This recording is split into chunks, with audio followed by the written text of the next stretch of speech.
Bueno, tengan todos muy buenas tardes, miembros de la Comisión de Justicia y Derechos Humanos, pueblo salvadoreño que nos está sintonizando. Gracias siempre por darle seguimiento a nuestro trabajo desde la Asamblea Legislativa. Ya estamos por culminar un año de mucho trabajo. Este ha sido un mes muy pesado donde hemos abanderado temas de mucho interés para la población. Como siempre, combatiendo la corrupción y la impunidad en nuestro país, que es un legado grande que vamos a dejar acá en nuestro amado El Salvador. Para dar inicio a nuestra sesión, le pido a nuestra licenciada asesora técnico de esta comisión para que nos pueda ayudar con la conformación del quórum. Con gusto, señora presidenta. Rebeca Araceli Santos de González, Julio Marroquín, presente. Jorge Alberto Castro Valle, Eric Alfredo García Salguero, ausente. Denis Fernando Salina Bermúdez, Walter David Coto Ayala, Zuni Saraí Cedillo de Interiano, Romeo Alexander Auerbach Flores, ausente. José Jesús Villanueva, Claudia Mercedes Ortiz Mengíbar. Le informo que hay quórum, señora presidenta. Gracias, licenciada. Tenemos sustituciones. Se incorpora la diputada Claudia Ortiz. Buenas tardes, tenemos sustitución al diputado Julio Marroquín, sustituyendo al diputado Samuel Martínez. Y también tenemos la sustitución, nos acompaña el diputado José Jesús Villanueva Andrade, sustituyendo al diputado Ricardo Ernesto Godoy. Bienvenidos. Para dar continuidad, vamos a hacer la lectura de la agenda para su respectiva aprobación. Tenemos en el punto número 3 la lectura del acta de fecha 22 de diciembre, del acta 22 de fecha 6 de diciembre del presente año, y recepción de invitados. Este día vamos a recibir al director Pedro Hernán Martínez Vázquez del Instituto de Medicina Legal para seguir con el tema de justicia transicional. En el punto número 5 tenemos varios. Los que estén a favor del acta leída, perdón, de la agenda planteada, por favor votemos. Se da por aprobada. Quiero pedirle al diputado Julio Marroquín que me ayude con la lectura del acta número 22 de fecha 6 de diciembre. Con mucho gusto, presidenta. Un saludo a la población salvadoreña, un saludo a nuestra querida diáspora, que siempre está haciendo seguimiento de nuestro trabajo legislativo. Acta 22. Palacio Legislativo, San Salvador, a las 10 horas con 48 minutos del día 6 de diciembre del año 2021. Reunidos los suscritos diputados y diputadas de la Comisión de Justicia y Derechos Humanos, Rebeca Araceli Santos de González, Samuel Aníbal Martínez Rivas, Jorge Alberto Castro Valle, Eric Alfredo García Salguero, Julio Marroquín en sustitución del diputado Denis Fernando Salinas Bermúdez, Walter David Coto Ayala, Zuni Saraí Cedillo de Interiano, Romeo Alexander Auerbach Flores, Ricardo Ernesto Godoy Peñate y Claudia Mercedes Ortiz Mengíbar. Se procedió de la siguiente manera. Primero, se estableció el quórum con los diputados antes mencionados. Segundo, se sometió a consideración de la comisión la agenda propuesta, la cual fue aprobada. Tercero, se dio lectura al acta número 21 de fecha 29 de noviembre del presente año, la cual se dio por aprobada. Cuarto, correspondencia recibida.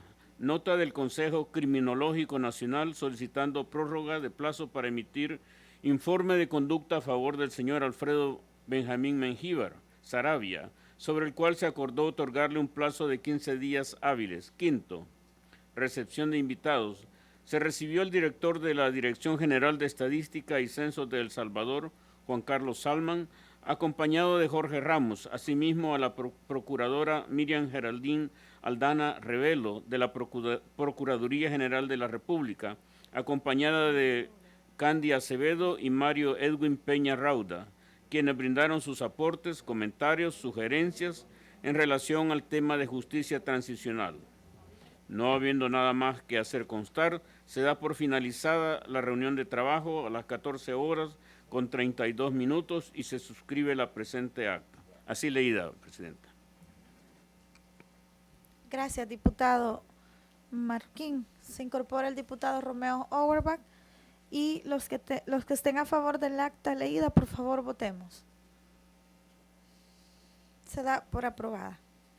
En el punto número 4, siguiendo con el estudio del tema de justicia transicional, estamos ya por recibir y quería pedirle al equipo técnico, si ya se encuentra acá, el director del Instituto de Medicina Legal, el director Pedro Hernán Martínez Vázquez. Si es así, para que lo hagan pasar.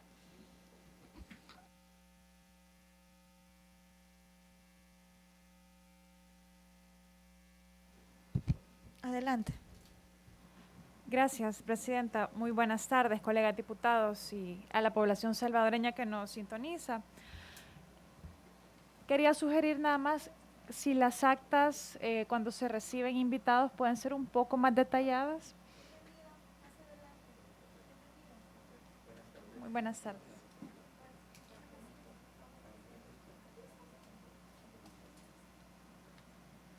Diputadas, si usan el punto varios, vemos el tema. ¿Cómo no, presidenta? Gracias. Gracias.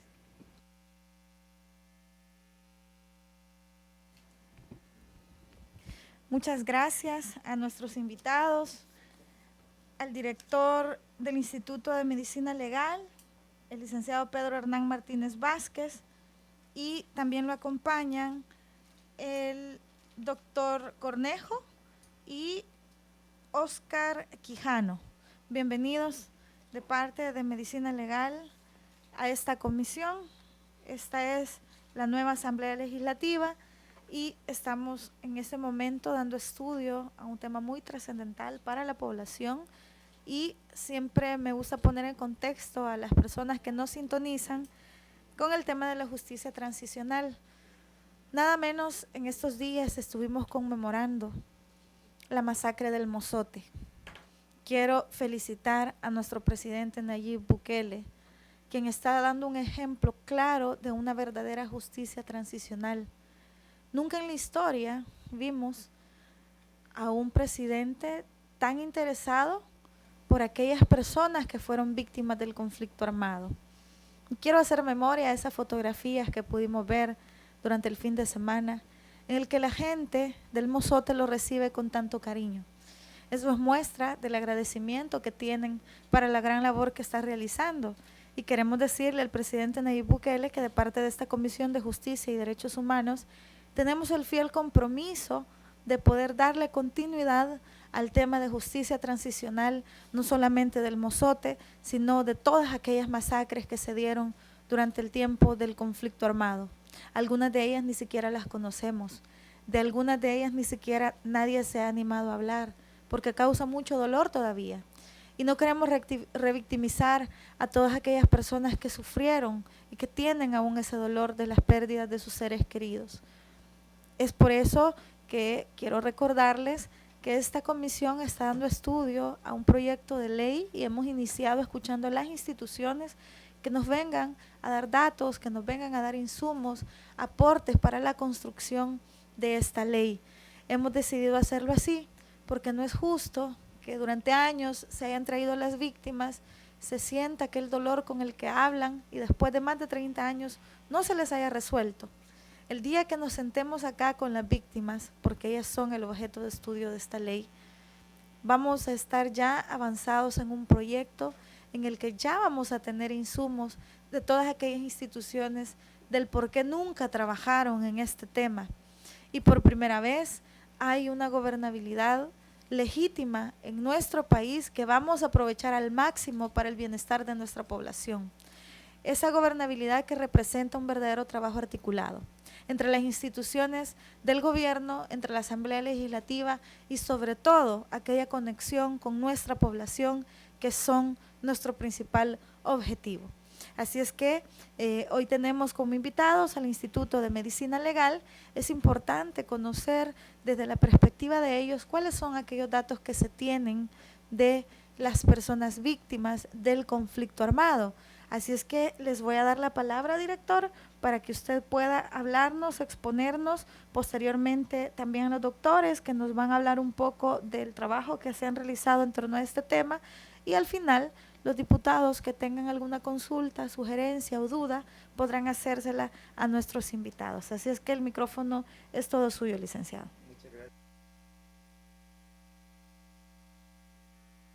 Muchas gracias, presidenta. Tenga muy buenas tardes, diputadas, diputados. Quiero agradecerles por la invitación que nos han hecho en esta tarde. Mi nombre es Pedro Hernán Martínez Vázquez. Actualmente funjo como director general del Instituto de Medicina Legal. Me acompaña el doctor Boris Cornejo, genetista, jefe del Departamento de Biología Forense, y el doctor Óscar Armando Quijano, que es el jefe del Departamento de Antropología Forense. Brevemente les voy a hacer una historia para que veamos cómo es que funciona, qué es el Instituto de Medicina Legal, doctor Roberto Masferrer. En esta fotografía que ustedes tienen en la parte de atrás, estamos representando cómo empezó todo en aquellos entonces, cómo era el instituto. Esta casita prácticamente, esto era todo el Instituto de Medicina Legal. Hoy por hoy, pues ya las cosas han cambiado sustancialmente. Ya tenemos acá, este es una de las sedes, la sede central, ¿verdad? Aquí la que está justamente, que somos vecinos con ustedes de la Asamblea Legislativa. Ahí la podemos visualizar, y esto solamente lo traigo, esta fotografía, para que vean qué tan joven es el Instituto de Medicina Legal. Fue creado el 13 de septiembre de 1990 por un acuerdo judicial, el 329.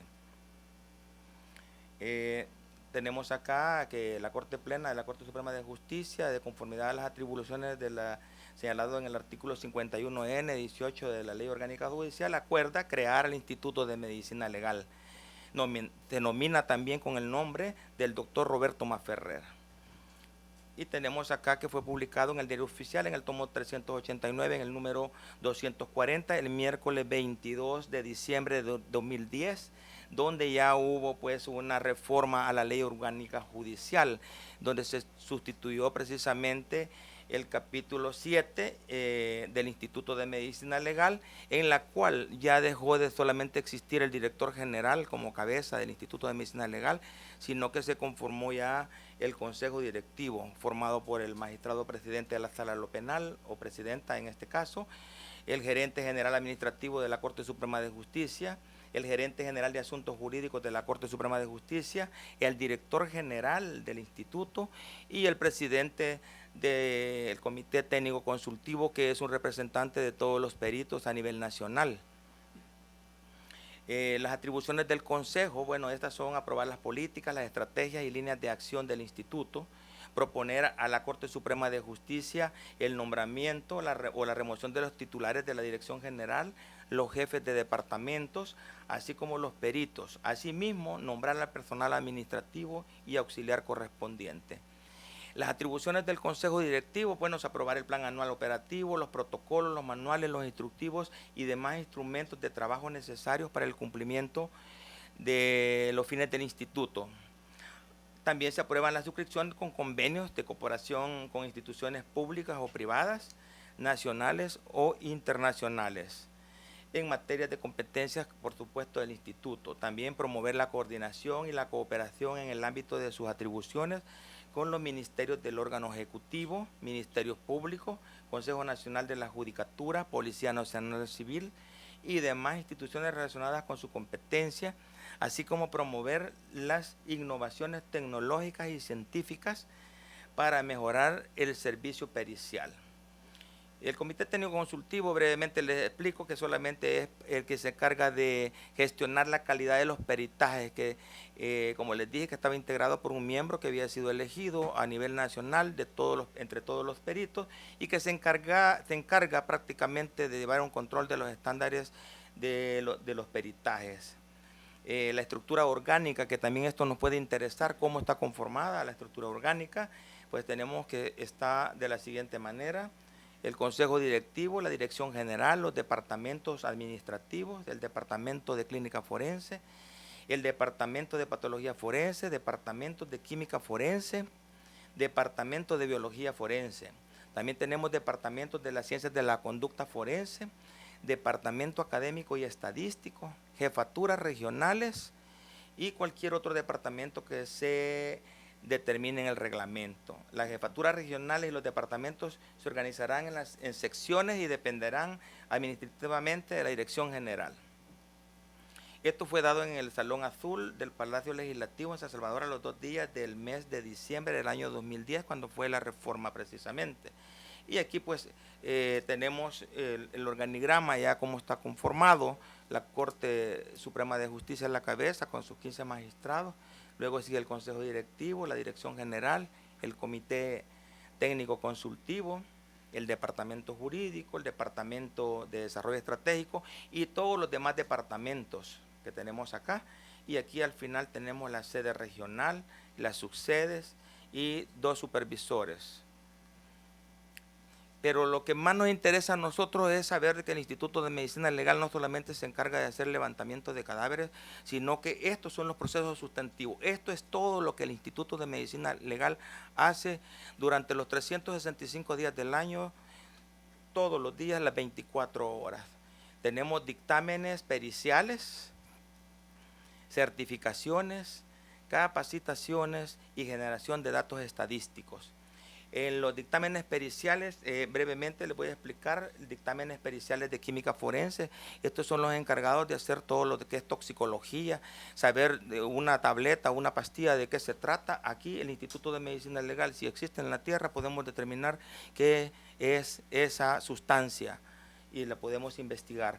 Dictámenes periciales de biología forense, este es el encargado de hacer precisamente las pruebas de filiación o de ADN, las pruebas de paternidad, pruebas de criminalística, pruebas de serología en los casos de abusos sexuales, en los casos de homicidios. Dictámenes periciales de ciencias de la conducta, esta nos engloba, nos aglutina 3 áreas: psiquiatría forense, trabajo social forense y psicología forense. También tenemos los dictámenes periciales de clínica forense, que esta pues es la encargada precisamente de hacer los levantamientos de cadáveres, de hacer los dictámenes periciales de estado de salud, de estados físicos también, así como los reconocimientos de lesiones, reconocimientos de áreas de los genitales. Y tenemos el dictámenes periciales de patología forense, que este es el departamento encargado de hacer las autopsias o las necropsias a todos aquellos cadáveres que así lo crea pertinente y lo solicite autoridad competente, como es la Fiscalía, en este caso quien es el que lleva la dirección funcional.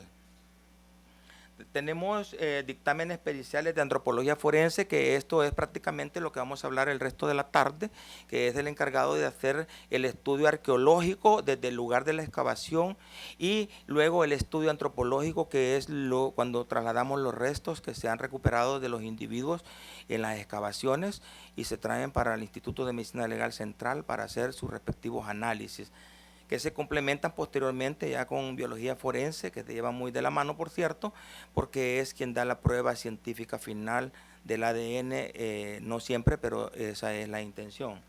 Tenemos también las esquelas de defunción, que estas se emiten a todos aquellos pues cadáveres que se les practica la necropsia y a la hora de ser entregado se les facilita esta esquela de defunción que lleva la causa de muerte.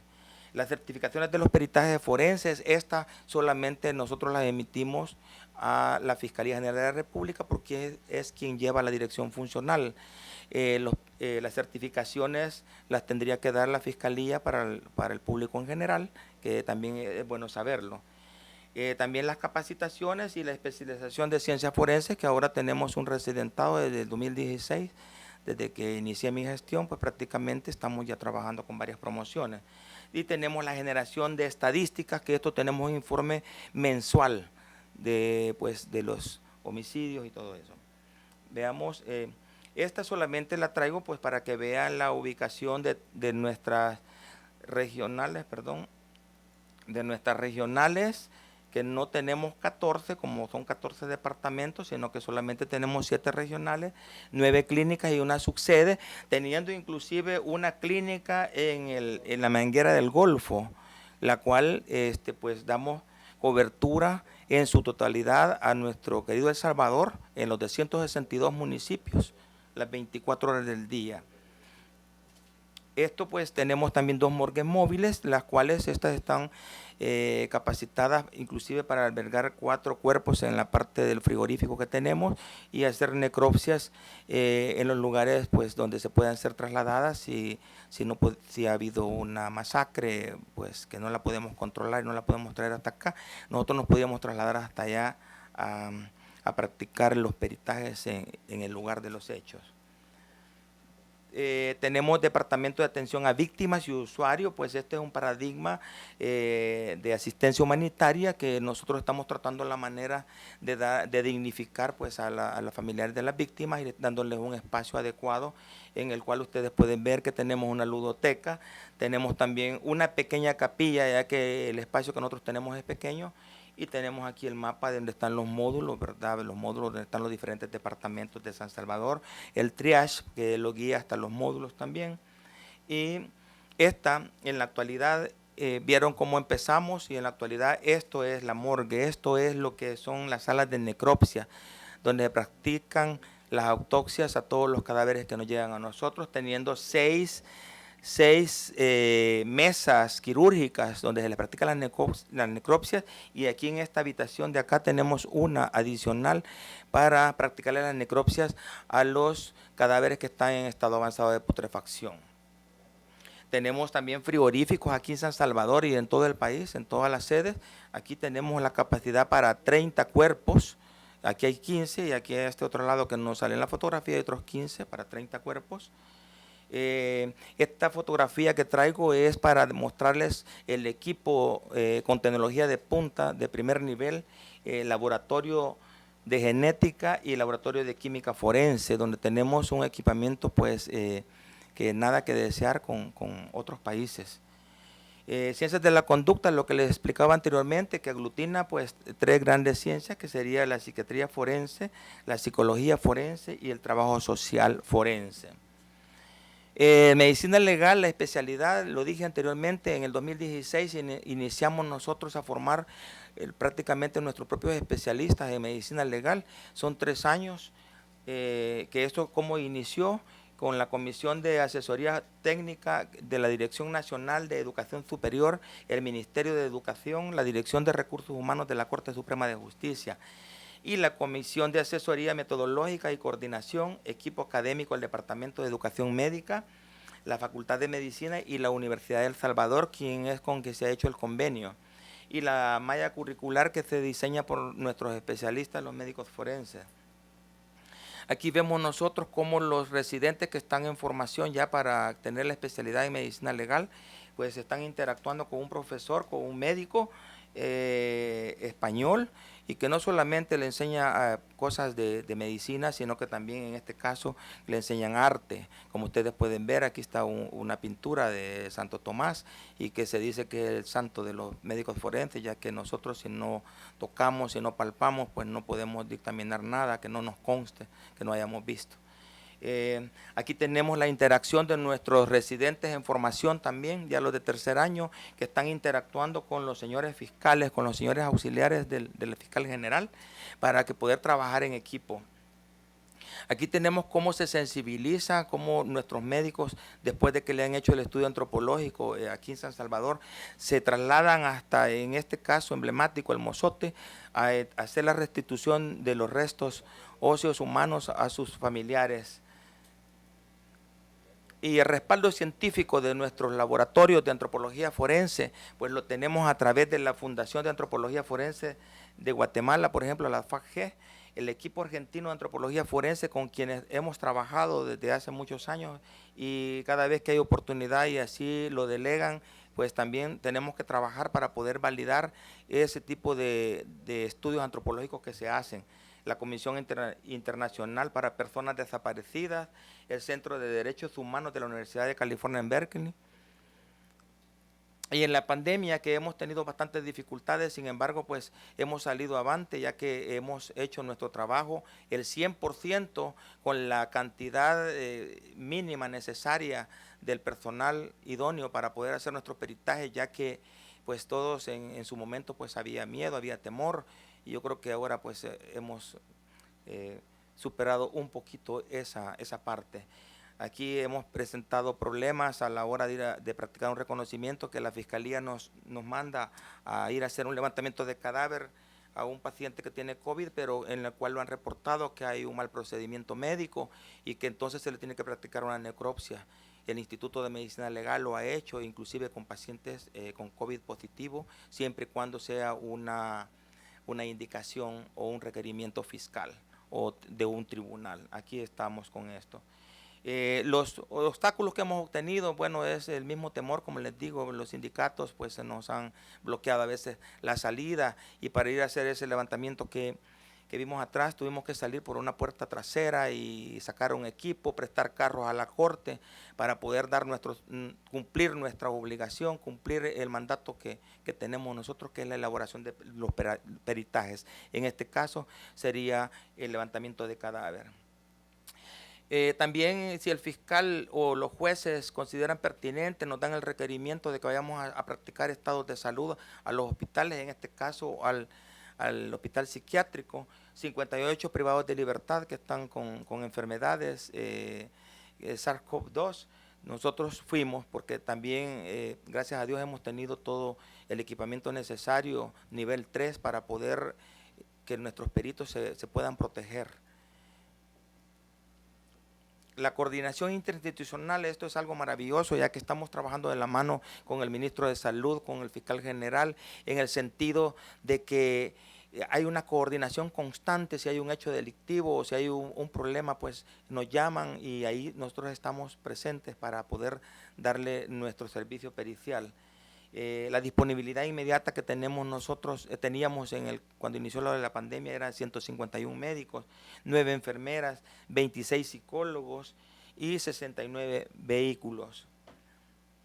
La vacunación, como repito, cuando inició la pandemia, MinSal, el Ministerio de Salud, pues no tenían la experticia en el manejo de cadáveres, entonces nos llamaron y personalmente con uno de mis colaboradores fuimos y participamos en la creación de los instructivos de lineamientos para el manejo de cadáveres y la disposición final. Y ustedes lo pueden ver en eso, ahí aparece el Instituto de Medicina Legal dando su aporte en la especialidad. Precisamente a raíz de ese convenio, pues también nosotros fuimos tomando en cuenta como de primera línea, y a la fecha tenemos ya las 3 dosis y estamos trabajando ahí con todos los casos que haya que hacer.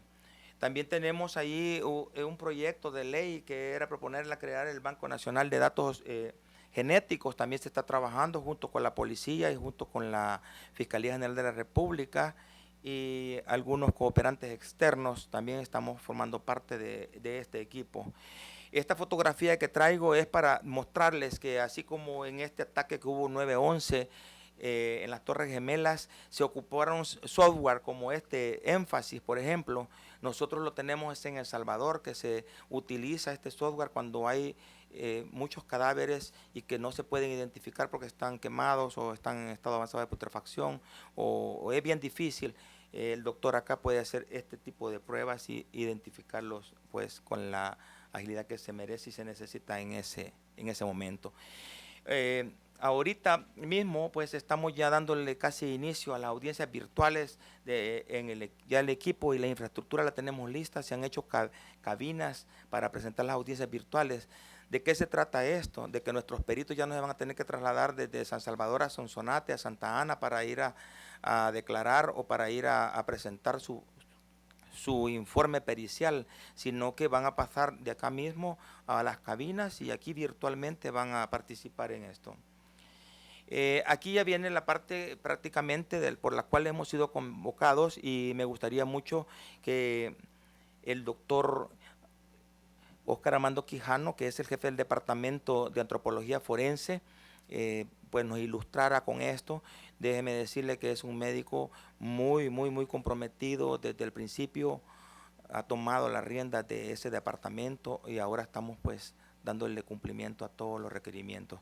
Así que dejo con ustedes al doctor Óscar Armando Quijano para que él explique esta parte.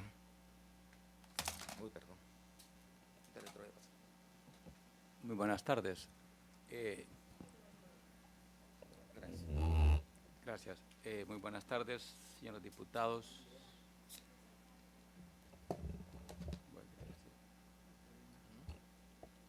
Muy buenas tardes, señoras diputadas, señores diputados, personas que nos acompañan.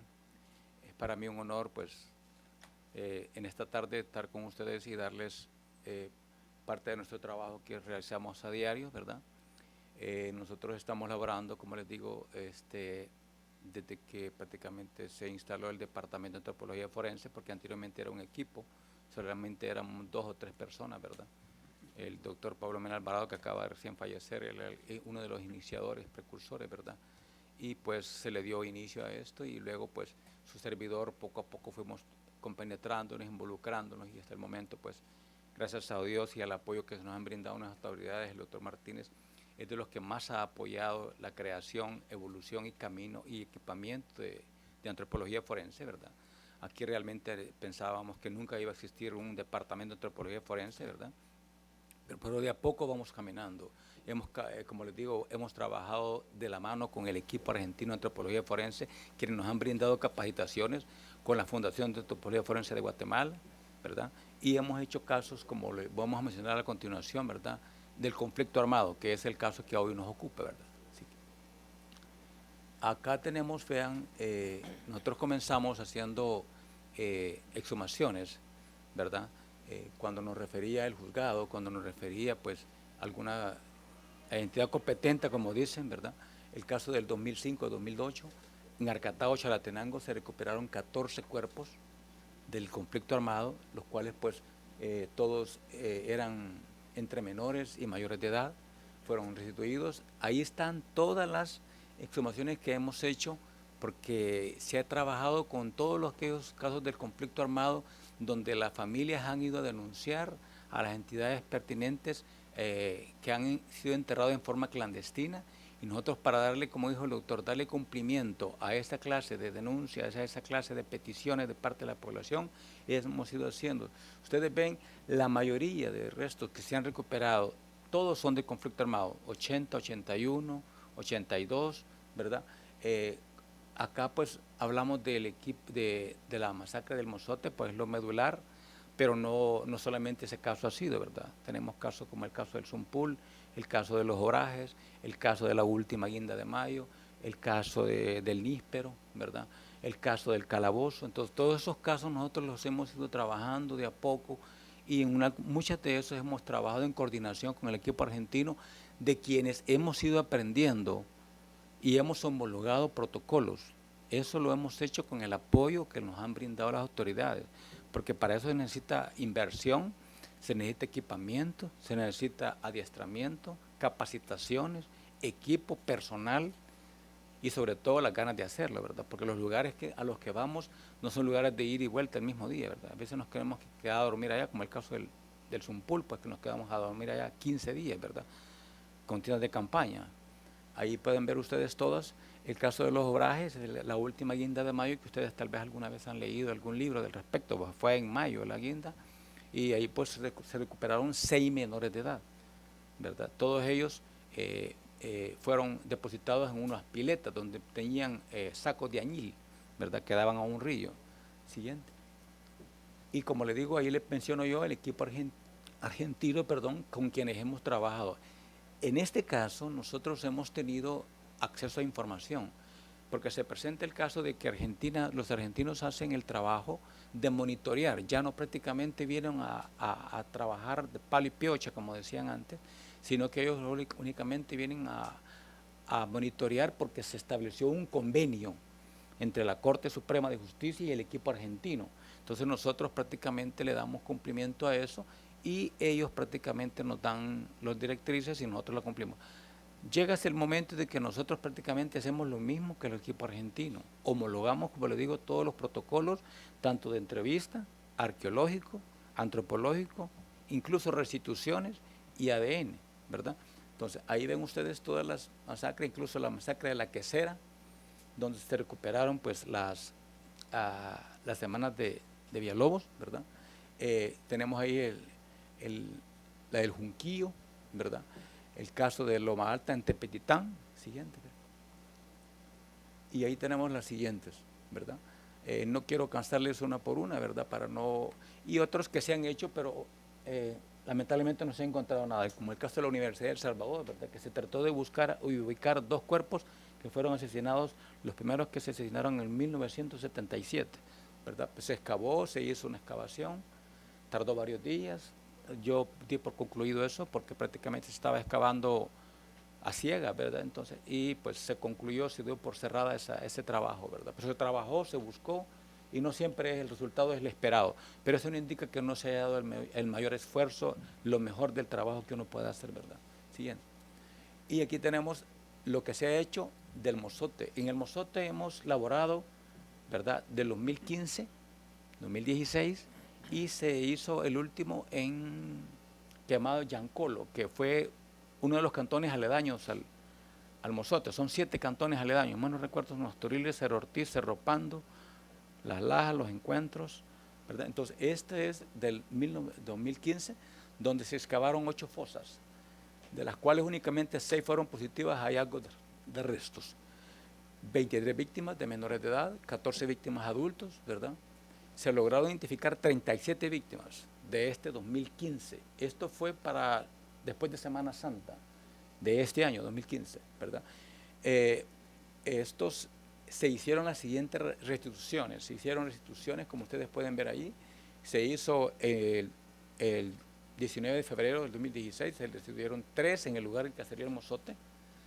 Luego el 20 de mayo de 2016, el 1 de noviembre, el 27 de noviembre, luego el 27 de noviembre de 2017. Algunas veces de estos casos no hemos logrado identificar víctimas del Mozote porque la memoria histórica va desapareciendo, por un lado, y por otro lado, hay mucha gente que ya no recuerda quién está enterrado en cierta fosa. Como son tantos cantones y son lugares tan extensos, que entonces lo que no se encuentra es con quién comparar. Entonces, al no tener con quién comparar, prácticamente no se logra la identificación que se desea. Entonces, lo que en estos casos se han sido, en el caso de los 6 niños, de 2,5 a 5 años y medio, esos niños fueron restituidos a los representantes legales para que fueran inhumados en el lugar donde fueron exhumados, que fue en Cantón La Joya. Entonces, no siempre se logra, por múltiples causas, la identificación. Como les decía, a veces no se puede comparar, a veces por el estado de los restos, que no se logra amplificar la información genética y por lo tanto no se logra hacer la comparación. En otros casos por lo incompleto que están los restos, ¿verdad? No siempre se recuperan los restos completos del esqueleto, a veces solo se recuperan restos y el estado de estos restos está altamente deteriorado. No les voy a negar que en algunos casos sí se preserva, pero eso depende mucho del lugar, la profundidad y en qué condiciones hayan sido inhumados estos restos, ¿verdad? Siguiente. Esto es del 2016, es otra etapa del Mozote también que se trabajó. Aquí se hicieron 15 excavaciones. Era la 16, había una 16ª, pero en esa hubo que contratar o pedir apoyo de la parte de la Fuerza Armada porque se rumoraba que en ese tatú habían productos bélicos, ¿verdad? Entonces podían haber minas ahí, entonces podía haber bombas, entonces no se podía meter a excavar hasta que llegó ese equipo y descartó que habían restos humanos presentes en ese tatú. Entonces hicieron 15 excavaciones, de las cuales fueron 7 positivos hallazgos.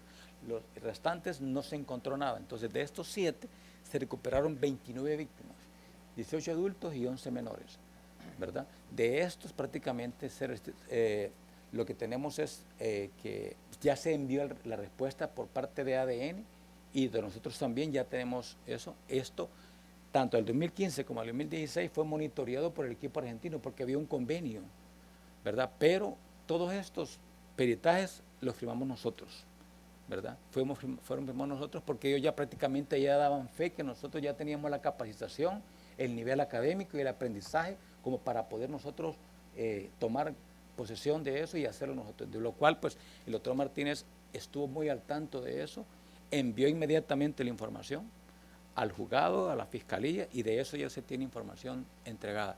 Y la última que hicimos fue en el 2019, ahí no se logra ver, pero se los voy a decir, fue en Cerro Ortiz. El Cerro Ortiz es un cerro aledaño, de los cantones aledaños del Mozote. De ahí se recuperaron, según la historia, eran 11 personas, ¿verdad? Eran 12, pero hubo un sobreviviente. Ese Cerro Ortiz, si me lo permiten, era una cueva que estaba en ese Cerro Ortiz.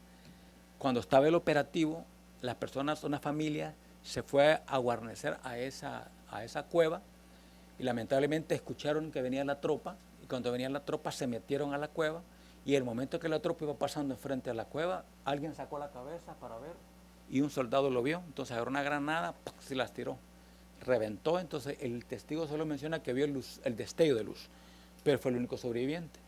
Entonces él salió de esa cueva y fue a dar aviso cuando ya pensaba que ya habían pasado el operativo. La familia llegó, sacó a estas personas de la cueva, los inhumaron, eran 11, pero entre ellos había un niño de 3 días de nacido. Luego que los inhumaron, lo volvieron a reinhumar en otro lugar, fueron a enterrarlos a este último lugar que se llama Yancolo, Cacaopera, Agua Blanca. Entonces ahí estaban inhumados por las familias estas 11 personas, de las cuales solamente se pudo establecer el número mínimo de individuos de 10, ¿verdad? De esas 10 había un niño de 1 año de edad, de lo cual solamente recuperó unos cuantos fragmentos. De eso no voy a mandar muestras porque yo entiendo, según cómo hemos trabajado con la coordinación con biología forense, ese tipo de material no es apto ni idóneo para una muestra de ADN, no amplifica, entonces se pierde el material. La única información que tengo es que se trata de un menor de edad de 1 año a 1 año y medio. Lo demás, ¿verdad? Ya se hizo, ya se entregó el informe, ya se tienen los perfiles genéticos y los perfiles antropológicos que se hacen basándose en la cuarteta básica, que es el sexo, estimación de la edad, talla y probablemente, como se puede, causa de muerte, ¿verdad? Entonces esto lo hemos hecho siguiendo y apegados al protocolo argentino y hemos tratado de darle respuesta lo más pronto posible. De esto también ya se envió muestra para comparación, el doctor ya rindió un informe, de todo esto prácticamente estamos al día, ¿verdad? Por lo tanto, pues ese es mi pequeño informe que les tengo aquí a la mano, ¿verdad? Y no sé, estamos disponibles para cualquier pregunta que se les ofrezca. Si gustan, no sé si van a hacer preguntas ahorita o que del complemento del doctor Boris Cornejo de la parte de genética. ¿Ok? Se lo puedo pasar, por favor.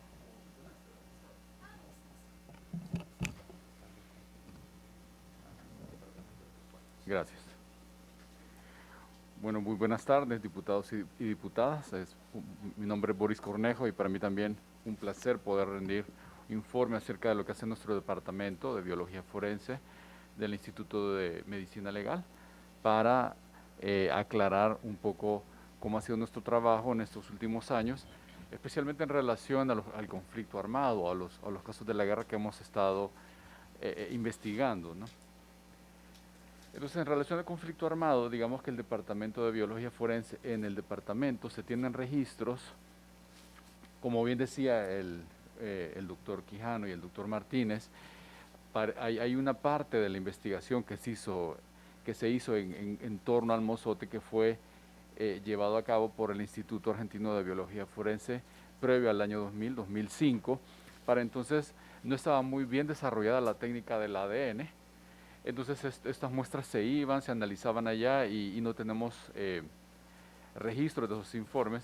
Sin embargo, durante mi gestión, que inicia a mediados del año 2016, nosotros hacemos un análisis de la documentación que está en el departamento y encontramos casos prácticamente o estudios a partir del año 2011.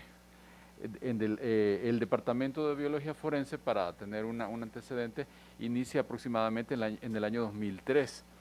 Para entonces, las primeras muestras de ADN se envían a España para analizarse allá y a partir del año 2004, 2005 ya empieza a hacerse la técnica en casa, ¿no? Entonces nosotros encontramos análisis prácticamente del año 2011 para acá y los casos de la guerra que nosotros hemos estudiado son el caso Canoa hacia aledaños. Por supuesto, todos estos casos son remitidos de parte del doctor Quijano, del Departamento de Antropología Forense, por una orden fiscal o por un tribunal. Entonces, cuando ellos solicitan ADN de los restos óseos que el Departamento de Antropología exhuma, nosotros procedemos a tratar de obtener material genético de estas osamentas que en su mayoría no son fáciles por el hecho de que son restos biológicos de 35 años de estar inhumados bajo condiciones medioambientales, expuestas a animales, insectos, humedad, acidez de la tierra.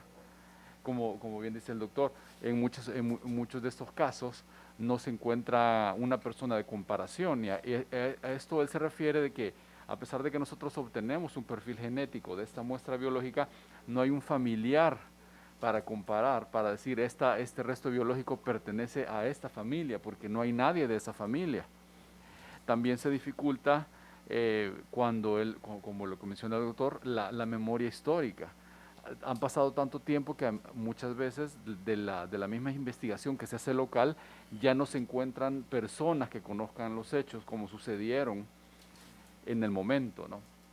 Entonces, nosotros, bueno, de lo que el Departamento de Antropología nos ha remitido para el análisis de ADN en el laboratorio de ADN del Departamento de Biología Forense, tenemos pues el caso Canoas, el caso Montenegro, caso Costa Rica, Texistepeque, el caso Mozote, que se nos han hecho prácticamente 2 entregas porque han sido varias exhumaciones, caso Arcatao, Chalatenango, caso Cacao Pera, Villa Cinquera y Cabañas, y ahorita estamos trabajando en el caso de Río Zumpul.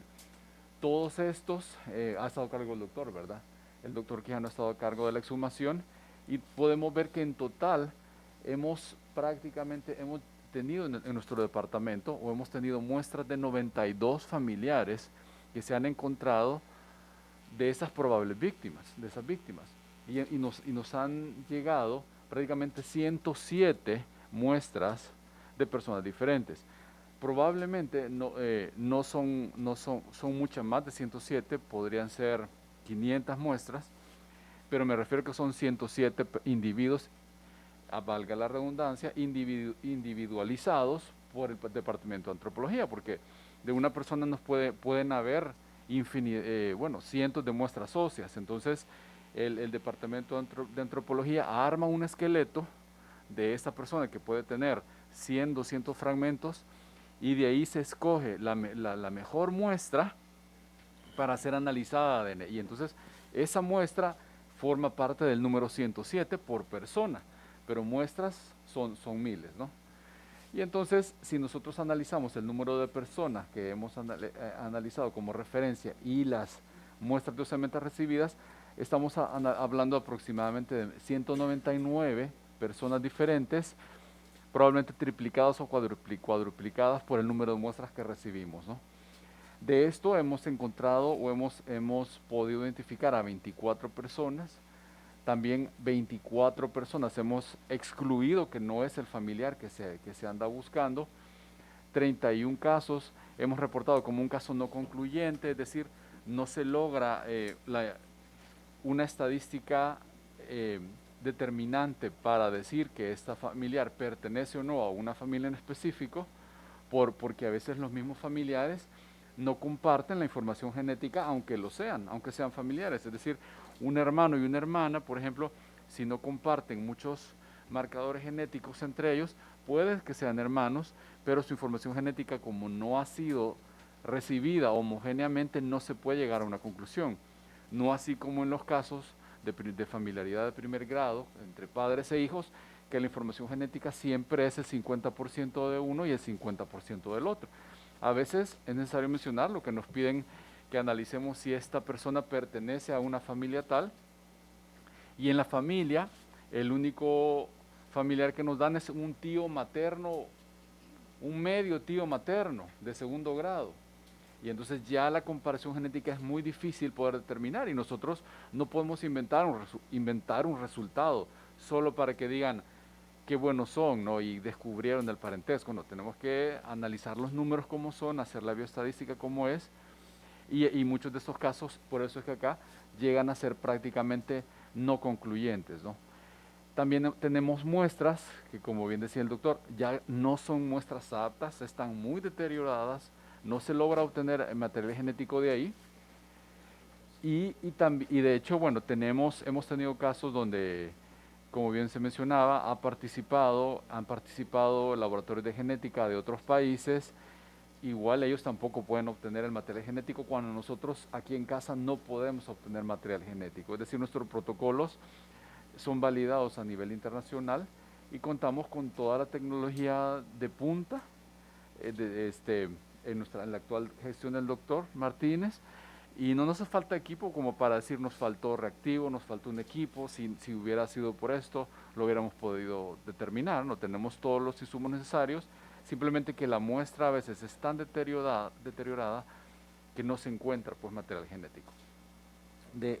Entonces tenemos acá perfiles genéticos, también a veces se encuentran perfiles genéticos parciales, no un perfil genético completo, y en total hemos reportado, solo en osamentas hemos reportado 128 de estas del conflicto armado, y también hay de mencionar que una muestra fresca, pues nosotros podemos analizarla, digamos apresuradamente, tal vez en una semana, pero estas muestras del conflicto armado a veces tenemos que tomar 2 o 3 meses o algunos meses porque es un procedimiento muy diferente y por el mismo deterioro de la muestra, ¿no? Pero siempre reportamos al final el peritaje a la fiscalía, al juzgado o al tribunal que lo solicita.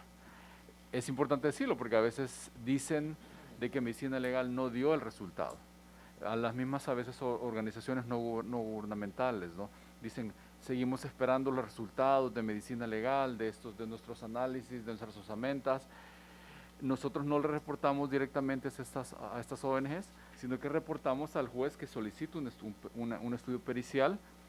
Entonces nosotros vamos al juez y tampoco tenemos control de en qué momento el tribunal solicitante comparte esa información, a veces con las organizaciones no gubernamentales. Siguiente, doctor. Entonces, esto solo es un poco para ver qué es lo que hace el Departamento de Biología Forense en su día a día, ¿no? Nosotros actualmente llevamos prácticamente los casos de criminalística que nos son referidos. Aproximadamente nosotros trabajamos cerca de 500 casos al año entre esclarecimiento por ADN de personas desaparecidas o escenas del delito, como en este caso homicidios, delitos sexuales, personas que migran y se pierden en el camino y los familiares quieren saber quiénes son sus familiares, y también a veces, bueno, cuando llega lo del conflicto armado. Es solo esos 500 casos al año significan al departamento cerca de 3.500 muestras biológicas procesadas. Aparte también recibimos de parte de los tribunales la solicitud de estudios de filiación biológica, como por ejemplo los casos de paternidad, maternidad.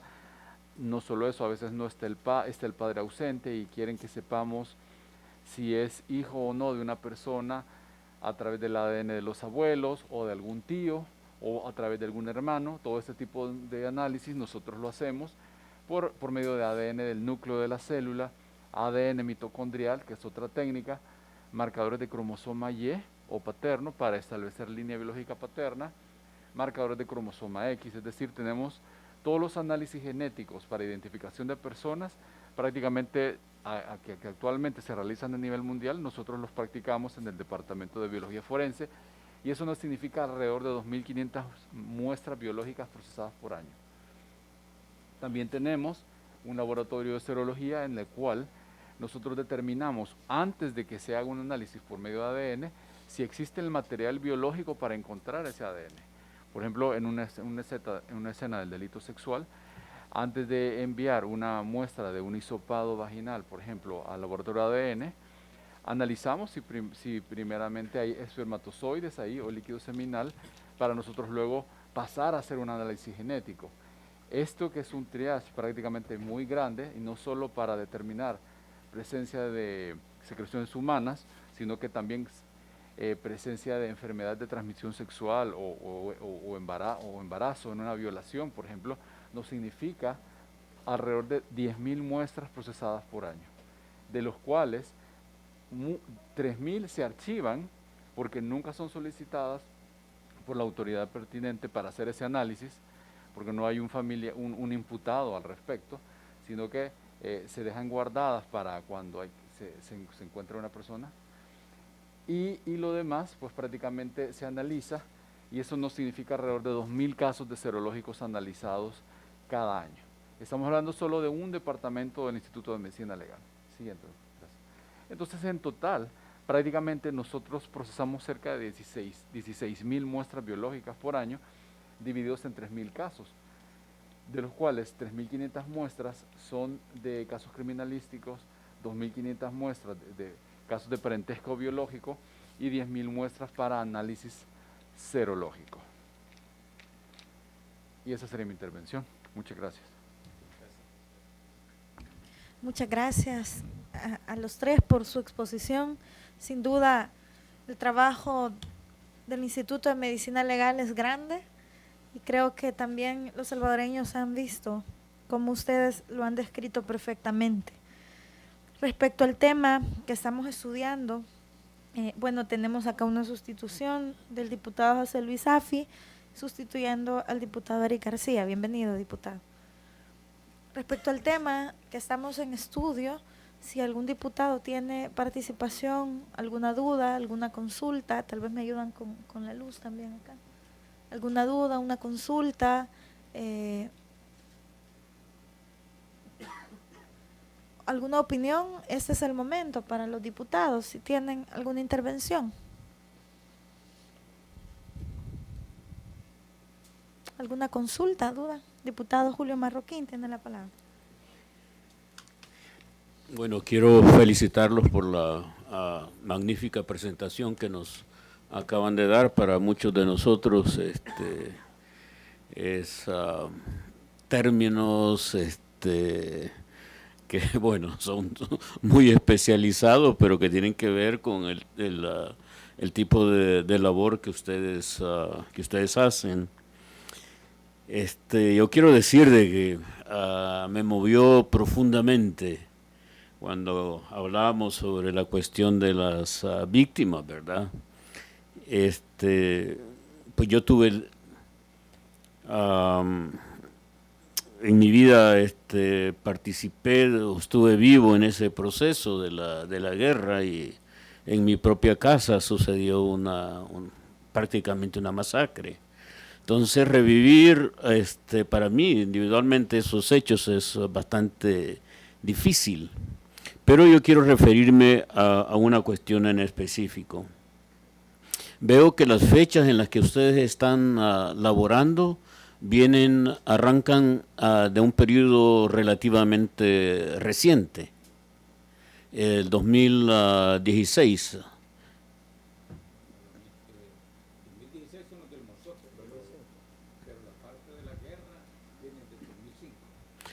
Que ustedes particularmente estuvieron involucrados en esa, desde el 2005. Okay.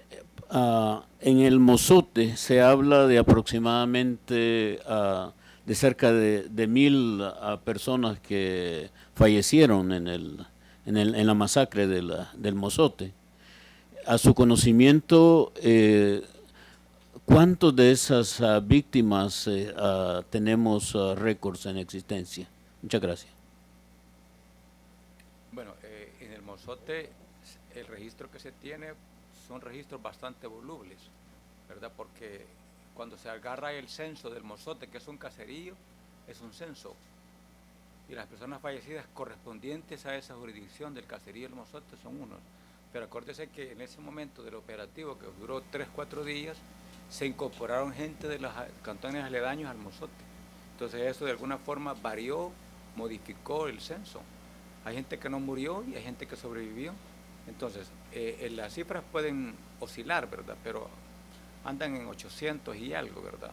Las identificadas, como le digo, las que se pudo constatar y las que están enterradas allá en el caserío, ¿verdad? Donde se ha levantado el mural. Entonces, las cifras pueden variar mucho desde el punto de vista de que si se toma en cuenta un censo y se toma en cuenta la gente que emigró de los cantones aledaños o se quedó en los cantones y formó parte de la estadística del Mozote. Muchísimas gracias. Diputado, licenciado, doctores, consultarles, ustedes manejan una data del 2005 hacia acá. Los datos o lo que ustedes puedan tener información acerca de víctimas de osamentas o todo eso previo al 2005, no lo tiene medicina legal. Específicamente no, porque en ese tiempo quien marcó prácticamente el inicio de la antropología en El Salvador fue el equipo argentino, que fueron traídos por el doctor Juan Mateo Ullor en ese tiempo y por una fundación, una ONG, que velaba por ese caso. Entonces, cuando se dio el inicio en 1992, que fueron 10 años después de la masacre fue en el 81, que se dio, entonces marcó el inicio del equipo argentino, quienes se percataron, por así decirlo, o hicieron que toda esa información que ellos recuperaron lo cercaron legalmente, tanto a la parte biológica como a la parte antropológica. Ahora, no quiero decir con esto que no hayan archivos, sí los hay, pero eso nunca lo tuvimos nosotros, eso se lo dio al juzgado, a los juzgados, a fiscalía, a quien lo solicitara, que fuera parte legal y pertinente a los que las argentinas tenían que rendirle informe, ¿verdad? En el caso del trabajo que ustedes realizan, en ningún momento es de oficio, ustedes solamente a petición de las instituciones que están haciendo una investigación. En este caso sería Fiscalía General de la República, el juzgado o Procuraduría General de la República. Correcto. Los registros que ustedes tienen entonces son a través del seguimiento que le han dado por iniciativa de investigación de otra institución. Correcto, porque nosotros, como somos entidades auxiliares, nosotros no podemos ir a título personal a una excavación solo porque nos dicen que hay gente enterrada, ya sea de la guerra o del conflicto. Lo hacemos a solicitud de un juzgado, en el caso de la guerra, o hacemos a solicitud de la fiscalía, ¿verdad? Ok. ¿Algún diputado que tenga alguna pregunta? Diputado Ortiz.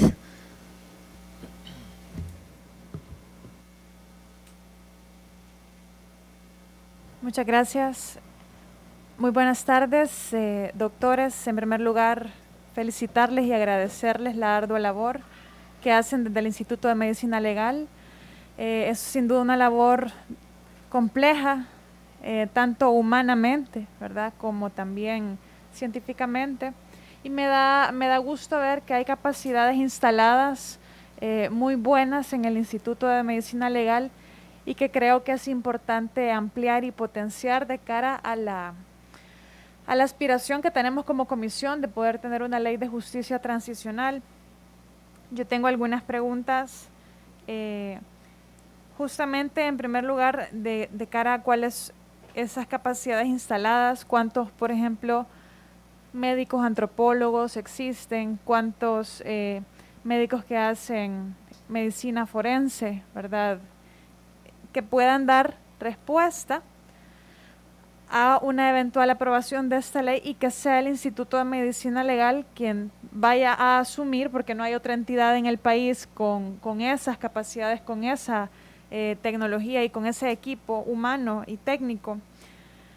Entonces quisiera saber, de cara a que se puede establecer, uno, lo que ustedes ya mencionaban, un banco de datos genéticos, ¿verdad?, que ya ha habido una propuesta en esta comisión y pues en primer momento se han mandado archivo esos proyectos, pero es importante saber que ustedes también han estado participando en la elaboración de un proyecto de ley también, que sería muy importante.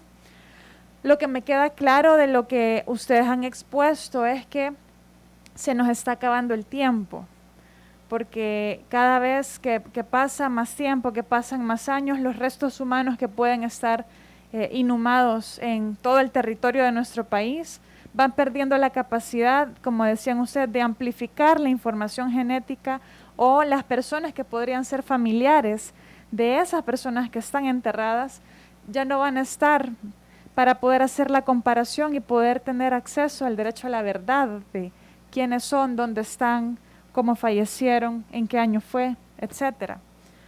Entonces sí quiero llamar la atención de la importancia de eso, porque de repente un banco genético permitiría que una persona que se considera víctima o familiar de víctima del conflicto armado pueda ofrecer voluntariamente su información genética para que sea analizada y pueda estar almacenada, para que aunque esa persona fallezca, ya no esté su familia, sí pueda acceder en el momento que se encuentren, ¿verdad?, esos restos humanos, luego de un proceso judicial, pueda existir esa comparación oportuna y poder decir si era la hija o el hijo de la señora tal, o el padre y la madre de esta persona.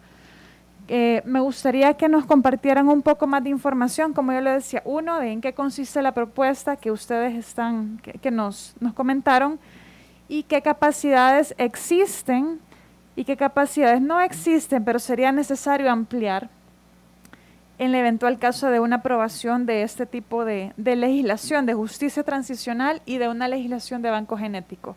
Muchas gracias. Muy bien, diputada, muchas gracias por la pregunta. Sí, comentarle que la plantilla de peritos del Instituto de Medicina Legal anda por 210 médicos, peritos, perdón, en general. Entre ellos hay peritos forenses, médicos, psiquiatras, psicólogos, trabajadores sociales, y en el área de antropología propiamente, como usted lo está preguntando, sí, la plantilla es pequeña aún, pero de parte del señor presidente de la Corte, pues ya tengo indicaciones prácticamente para incrementarlo y dar un mejor servicio. Estamos hablando de que hay más o menos 10 peritos nada más en ese departamento que están trabajando siempre con la cooperación de las alcaldías, muchas veces que les prestan a través del señor juez que solicita apoyo, o del Ministerio de Obras Públicas también, que prestan maquinaria para poder ser más precisas y óptimas las excavaciones. Sí estamos trabajando para mejorar ese departamento de antropología forense. En cuanto al personal total, más o menos, del talento humano que posee el Instituto de Medicina Legal, son 572 personas. Gracias, doctor. Y también preguntarle un poco sobre la propuesta de banco genético, de ley de banco genético, y qué se necesitaría o qué habría que ampliar en el instituto para poder implementar esa propuesta de parte de lo que ustedes hacen. Sí, comentarle que ahorita estamos participando, yo he delegado al doctor Boris Cornejo en esa área, me gustaría mucho que él nos ilustrara en este momento, y también he delegado a mi jurídico, al departamento jurídico, para que también se encargue de que las cosas estén bien, ¿verdad? Así que, doctor Boris Cornejo, tal vez usted nos puede explicar esa parte. Claro. Por favor. Claro, con mucho gusto. Sí surgió una propuesta de ley el año pasado, y en dicha propuesta lo que se propone es que miembros de la Policía Nacional Civil, de la Fiscalía General de la República y del Instituto de Medicina Legal se nombren representantes para integrar prácticamente una comisión que, después de la aprobación de dicha ley, cree los instructivos y el reglamento de cómo va a funcionar dicha ley. De hecho, también dentro del comité me parece que también está involucrado el Ministerio de Relaciones Exteriores como una propuesta que se dio posteriormente. Al respecto puedo decirle que ya hemos tenido prácticamente alrededor de 10 reuniones en las cuales se conformaba dicha comisión. Las reuniones se están llevando a cabo en el Centro de Integración Forense de la Policía Nacional Civil, y ahorita se está trabajando en el marco legal de dicha ley, ya que como dicha ley fue creada en el gobierno anterior, se está revisando para ver prácticamente la legalidad de todos los aspectos de esta, ¿no? En cuanto a la capacidad, la ley es bastante ambiciosa. La ley sugiere prácticamente tener un banco genético de todas las personas actualmente guardadas en custodia, así como, bueno, prácticamente se tienen dos bancos, ¿no? Uno que es un banco de datos en base criminalística, que es la que yo menciono, y también hay un banco de datos de personas desaparecidas, donde podría entrar prácticamente la parte esta de crímenes de guerra y de personas que buscan a sus familiares. Entonces son dos rubros bien diferentes, y actualmente se está trabajando en el marco legal aún. ¿Cuál es la capacidad instalada para esto? Es muy buena pregunta. El Instituto de Medicina Legal, prácticamente con la capacidad instalada que tiene, y actualmente tiene el único laboratorio de genética molecular funcionando en el país, prácticamente puede procesar de 6.000 a 10.000 muestras biológicas por año. Nuestro departamento cuenta en ADN prácticamente con 15 peritos, más otros 8 peritos haciendo serología a nivel nacional. Somos prácticamente 23 peritos en todo el país, un médico genetista, que soy yo, y la propuesta de ley es que también la Policía Nacional Civil instale un laboratorio de genética, el cual ya está construido, tiene algunos de los equipos, no los tiene todos, solo que aún no está funcionando. Y sí va a ser un laboratorio muy grande, está muy equipado, y se espera que todas las muestras de personas en resguardo pasen a procesarse precisamente a la Policía Nacional Civil, porque de lo contrario eso saturaría la capacidad que tiene el Instituto de Medicina Legal simplemente con hacer el trabajo de día a día, que es el que acabamos de comenzar.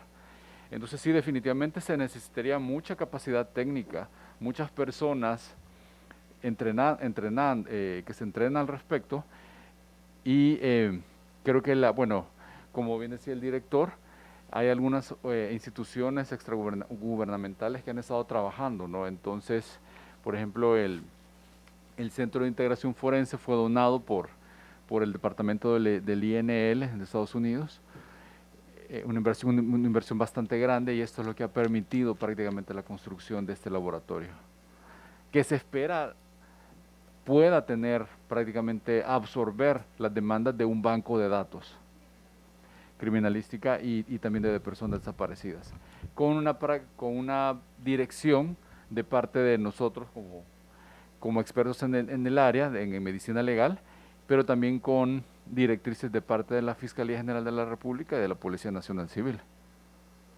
Muchas gracias, muchas gracias. Sí, adelante. Gracias por el espacio. De hecho, abonando lo que he dicho acá el señor director Pedro Hernán Martínez Vázquez y el doctor Cornejo, nosotros en antropología, desde el momento que tomamos la rienda del departamento, nosotros tenemos de nuestro parte de instalaciones, lo cual pues le agradezco al doctor que nos haya dado una amplificación de lugares, porque tenemos un lugar que se llama osario. En el osario van a estar todos los restos que han sido encontrados, ya sea del conflicto, ya sea de la violencia, los cuales no hay con quién comparar, y por lo tanto van a resguardo. No es lo mismo guardar una caja con huesos que guardar un cadáver, ¿verdad? Una caja de huesos, una osamenta de estar completa cabe en una caja pequeña. En cambio, un cadáver hay que meterlo en un frigorífico. Entonces, de todas estas muestras que datan, tenemos desde el 2009, que ya cada 10 años vamos deshaciéndonos, porque tenemos en un osario donde prácticamente guarnecen todas esas cajas. Tenemos del conflicto, de la violencia, de todas estas osamentas tenemos muestras. Y el momento que se crease este banco de perfiles, estas muestras van a ser enviadas a este banco, y prácticamente lo que va a hacer esto es procesar esta muestra y buscar en el software quién es el familiar. Entonces se implementaría, pienso yo, una campaña para aquellas personas que tengan familias desaparecidos, ya sea el conflicto armado, porque a veces se encuentran gente que no saben ni quiénes son los que están enterrados ahí, ¿verdad? Entonces, se haría como bien lo acaba de decir acá el señor diputado, el mismo software va a buscar la muestra que se envíe con la muestra que la persona haya dado, ya sea por hisopado o sangre. Hisopado es más fácil, y dice, mire, su familiar es tal, código tal, está en tal parte. Si ya lo enterramos, está en tal lugar, si no lo tenemos nosotros. Recordar que allá en Medicina Legal de San Salvador tenemos de todo el país, no solamente de San Salvador, tenemos desde La Unión hasta Huachapán, porque las exhumaciones que ustedes ven no son en San Salvador, son en todo el país, ¿verdad? Preferentemente la zona norte, donde está el Mozote, Cuscatlán, Morazán, todos esos lugares, ¿verdad? Chalatenango. Entonces, esa es la contribución que nosotros daríamos para que enriquecer ese banco de perfiles, ¿verdad? Y es la parte que nosotros, pues, aportaríamos, ¿verdad? Muchas gracias, muchas gracias. Sí, recordarle, pues, a la población, bueno, esta comisión cuando vino a la Asamblea Legislativa tenía una cantidad de expedientes del 2015, del 2016. Esta comisión ni siquiera sesionaba, quizá lo hacían una vez al mes. Por supuesto que nosotros mandamos a archivar todo eso que ellos no trabajaron, porque obviamente ustedes, como un instituto tan técnico, tan preparado y que tienen que estar a la vanguardia de todas las tecnologías, van teniendo diferentes por cada año cambia la coyuntura.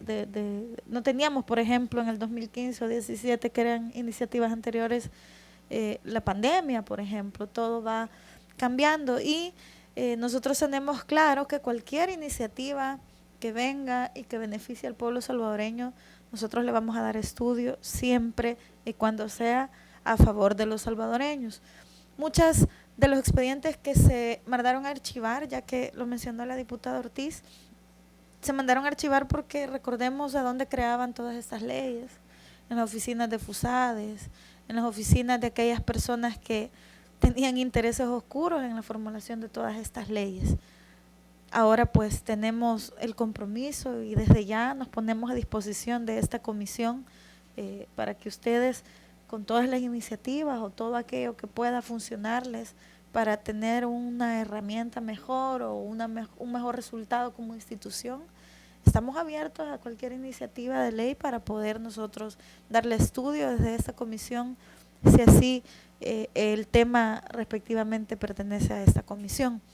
¿Alguien más quiere hacer el uso de la palabra, diputados? ¿Ninguno?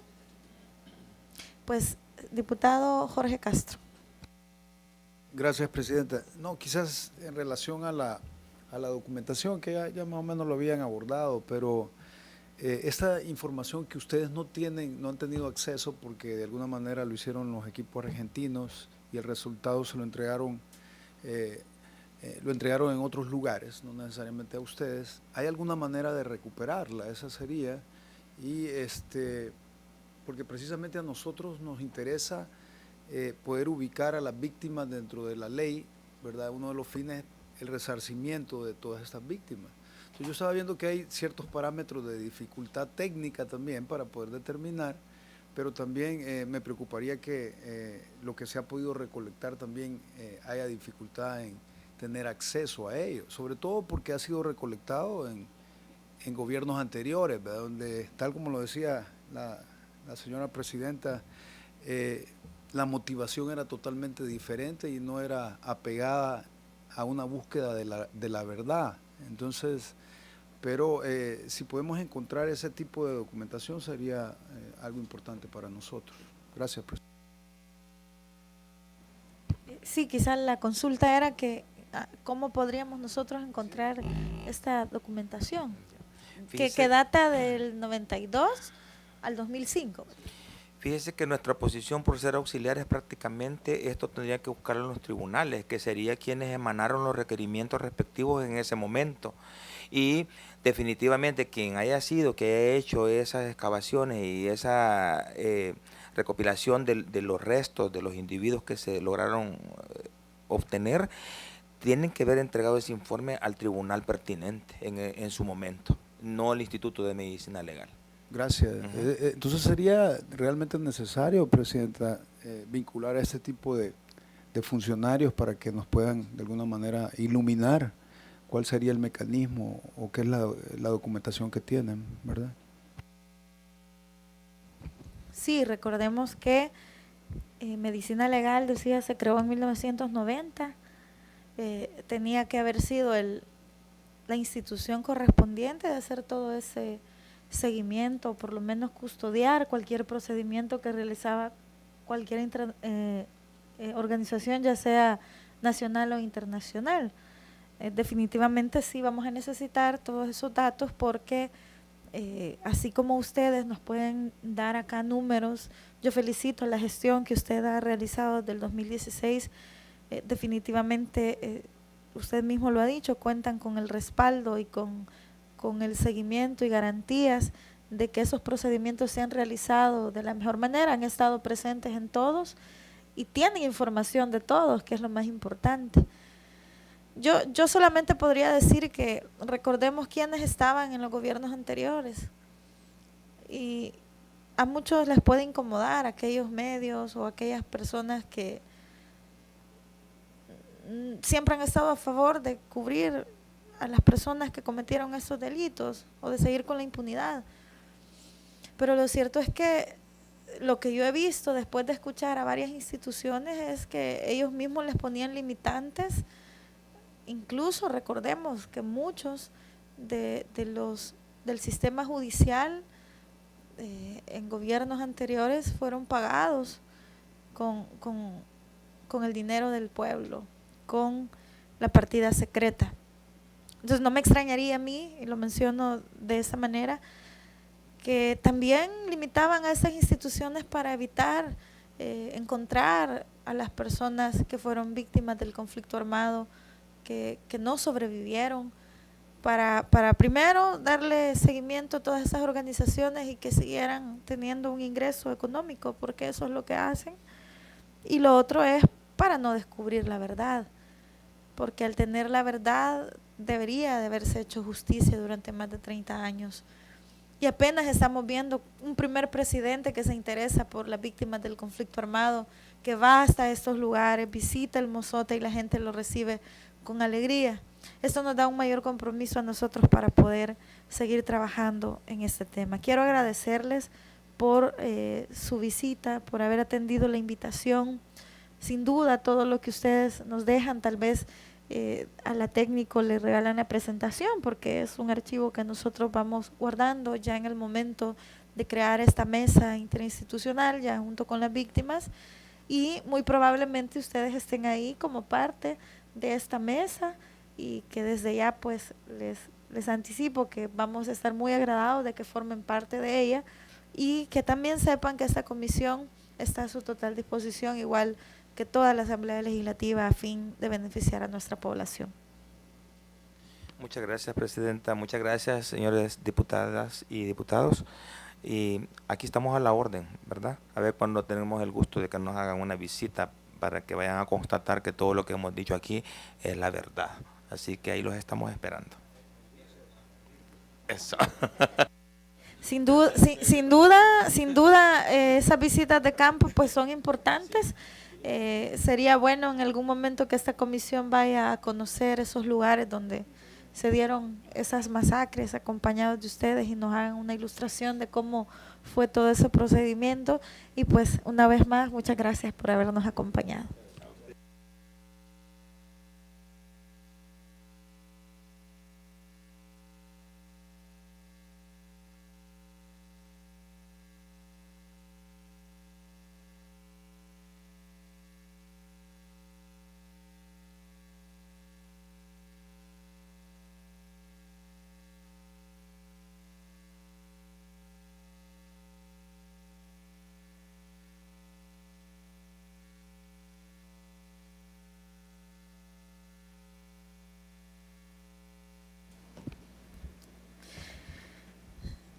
Sin duda, todas las visitas que estamos recibiendo en esta comisión nos ayudan muchísimo a esta comisión para el estudio de la Ley de Justicia Transicional.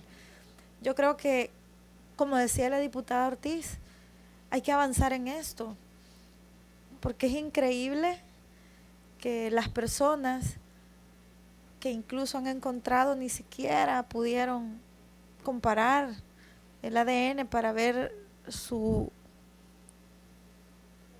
nexo familiar.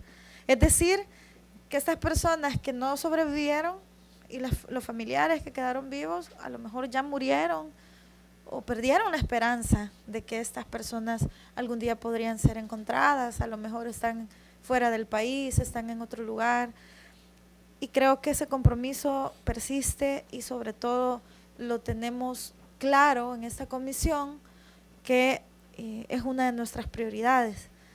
Yo creo que posteriormente las siguientes instituciones que vamos a invitar, yo igual de esta manera les haría saber para el próximo lunes. En el punto número 5, la diputada Ortiz tenía ahí un punto, tiene la palabra.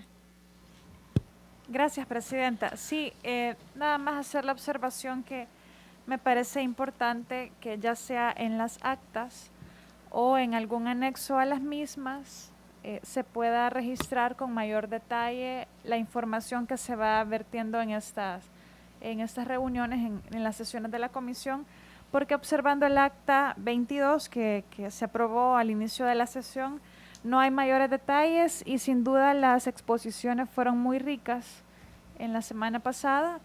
Entiendo que se entregaron presentaciones también, pero todo eso debe ir en el expediente, ¿verdad? O bueno, no sé si habría que abrir algún expediente o buscar la manera de que eso quede registrado como parte de la documentación que va a obrar en poder de esta comisión.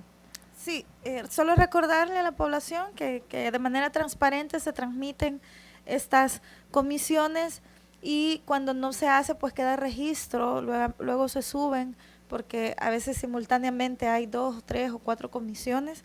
Ustedes pueden ver cualquier dato, cualquier duda que puedan tener de las comisiones en vivo, en la radio, todas se transmiten. Sin embargo, toma bien la sugerencia de la diputada Ortiz porque recordemos que en las actas están consignados los acuerdos que se toman. Eso sí, sin duda no debe faltar. Yo considero que se puede hacer un resumen pequeño de las participaciones que recibimos de los invitados, ya que a pesar de que al final pues se va tomando registro, archivo, tenemos los libros que nos dejó don Dagoberto Gutiérrez, el que nos dejó Giovanni Galeas y todo lo que nosotros vamos recogiendo de la información que nos dan. También es bueno que tal vez vía correo electrónico, licenciada, se mande escaneado siempre la presentación o el escaneo de todo para que quede registro para cada diputado de los insumos que nos están dando, ya que me imagino que cada uno de ustedes, sus fracciones, siguen dándole estudio a las mismas. Gracias, diputada, por la sugerencia. Y si no hay más diputados. Muchas gracias, presidenta. Un saludo a todos los colegas. Saludo al pueblo salvadoreño. Nosotros como grupo parlamentario del Partido Arena proponemos, si podemos, invitar quizás representante legal de la oficina de tutela legal de arzobispo de San Salvador. A ver si lo podemos. Recordemos que la oficina de tutela es del arzobispado. En algún momento también llevó algunos registros. Creo que ahorita hemos consensuado una ruta de trabajo en el que estamos recibiendo las instituciones. Sin embargo, pongo a votación la propuesta del diputado en el sentido de que se puede invitar al arzobispado a través de tutela legal. Quienes estén a favor de dicha invitación, por favor votemos. Con un voto a favor no hay resolución. Si alguien más tiene algún insumo más para que agregar, diputado. Yo quizás solo aclararle y recordarle a los diputados que aquí ya hubo un consenso, ¿verdad? Ya se acordó una ruta. Es importante esto, es que esto es parte de la formalidad precisamente de las comisiones. O sea, se toman decisiones y debemos esas decisiones respetar. Si ya se acordó una ruta, respetemos la ruta. No podemos estar haciendo viajes al pasado donde realmente se están haciendo propuestas diferentes. Ya se tomó una decisión de parte de la comisión como tal. Tenemos que navegar en la ruta que ya acordamos formalmente, solamente. Diputada Ortiz. Yo quisiera que, yo comprendo lo que dice el diputado Castro, pero quisiera que me recuerden, diputados, cuál es el acuerdo que hemos tomado, porque no termina de quedar claro cuál es la naturaleza de instituciones o organizaciones que estamos invitando, cuál es la ruta que estamos siguiendo. Nada más para recapitular, qué tipo de sugerencias sí son admitidas para invitar, para estar recibiendo información que sin duda han sido muy valiosas, las que hemos tenido en las últimas sesiones, que sí podemos sugerir y que no podemos sugerir, o será que cualquier cosa que sugiramos de parte de los partidos que no son el partido Nuevas Ideas o Gana, no se van a tomar en cuenta. Entonces, ¿qué tipo de instituciones podemos sugerir y cuáles no? Quisiera hacer la pregunta. Solo recordar que aquí vemos representación de todas las fracciones, que al final se resume en la representación del pueblo. el pueblo quiso que Nuevas Ideas tuviera 56 diputados. Obviamente la representación de estos en las comisiones son más. El pueblo decidió que Vamos tuviera un diputado y es lo que el pueblo decidió y yo sé que usted se distribuye muy bien en las comisiones en las que participa, a pesar que solamente es usted. El pueblo decidió que Arena tuviera 14 diputados son. Y definitivamente la representatividad del pueblo se respeta, incluso en las comisiones. Es parte de la democracia. Yo, como las facultades que tengo como presidenta, hago la propuesta de la iniciativa. Quizás si fueran más los diputados de Vamos o de Arena o de otras fracciones, tendrían resolución.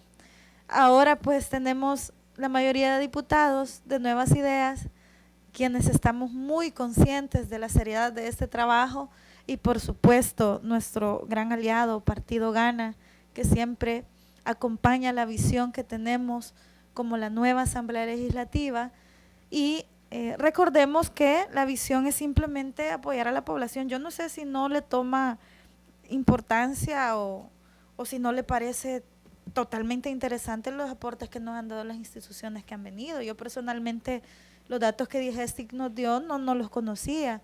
El aporte de la procuradora, pues técnico jurídico, ha sido muy bueno. Lo que ahora vimos es muy excelente y así muchas otras instituciones que definitivamente tienen que ver. ¿Y la ruta cuál es? La ruta es resolverle a la población. Eso es la ruta, resolverle a las víctimas del conflicto armado. Imagínense recibir aquí a las organizaciones, porque yo entiendo que la iniciativa de la diputada es que ahorita estemos trayendo a las organizaciones. Ya tuvimos, para muestra de un botón, la directora ejecutiva de ProBúsqueda, que fue la secretaria del señor Chafik Handal, del Tribunal de Ética que expulsó al presidente Nayib Bukele, y ese tipo de personas que por supuesto han trabajado mucho por estos temas. Realmente hemos escuchado a otras víctimas que no se sienten representadas por ellos.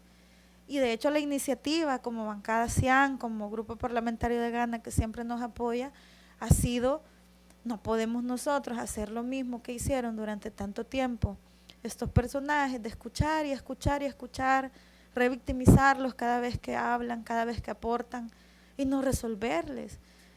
Yo no sé si una organización acá me va a venir a contar todo lo que Digestic, PGR y el Instituto de Medicina Legal nos han dicho. Definitivamente ellos van a venir a hablar de sus luchas y de todo lo que organizan. Y solo puse de referencia a ProBúsqueda, yo respeto y aclaro porque los medios tendenciosos solo publican lo que quieren. Yo respeto el trabajo que han realizado durante muchos años, aquellas personas que se han reunido con las víctimas, con los familiares. Se respeta, en 30 años han logrado mucho. Entonces, todas estas organizaciones han venido trabajando estos temas durante todos estos años, han tenido resultados que ellos consideran que son grandes. Yo creo que el pueblo salvadoreño merece más.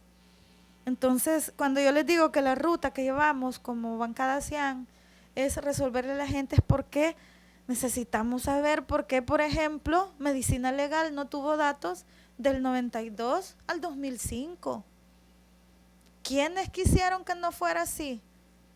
¿Quién estaba en el sistema judicial en aquel momento para evitar que intervinieran la institución que le corresponde, que tiene la capacidad técnica de hacer esas excavaciones, de identificar los cuerpos, de conocer el ADN? Del 2005 para acá se ha hecho con limitantes y qué bueno que desde que está el doctor, desde el 2016, ahora sí pueden darnos datos que se pueden cotejar con el trabajo que se ha hecho. Es solo para muestra de un botón. Entonces, esto es importante conocerlo para que después vengamos y tengamos acá a las víctimas y les digamos, miren, estamos trabajando para esto. Esto es lo que tenemos, esto es lo que vamos a crear.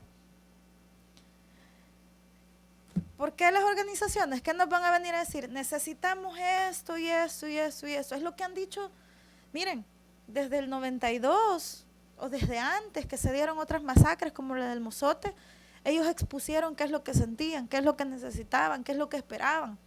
Décadas enteras, gobiernos diferentes. Y a la gente, de verdad, esperanzas. Hasta hoy que estamos viendo, por ejemplo, un presidente que está con una conexión directa con víctimas del conflicto armado, que algo se va a hacer. De lo contrario, en años anteriores, solo los han escuchado y ya. Entonces el mensaje es para ustedes, aquellas víctimas del conflicto armado. Aquí estamos trabajando, escuchando las organizaciones, porque ustedes van a ser los protagonistas de este trabajo, las víctimas del conflicto armado. No aquellas personas que se creen representarlos o que solamente trabajan con fines o instrucciones de los mismos que masacraron a sus familiares. Yo quiero que sepan que ninguno de los que estamos acá tenemos ninguna intención de tener impunidad como lo tuvieron en algún momento. ¿Cómo yo puedo creer, por ejemplo, y repito, ojalá ProBúsqueda tenga ya otro director ejecutivo con una visión diferente, y nos vamos a sentar muy probablemente y nos va a aportar y nos va a ayudar, y bienvenido va a ser todo ese aporte. Pero imagínense ustedes, en el 2013 se crea el Consejo de las Víctimas del Conflicto Armado, un gobierno del FMLN, ProBúsqueda totalmente afín, porque la directora ejecutiva era del FMLN, vinculada a la cúpula completa, siendo del Tribunal de Ética.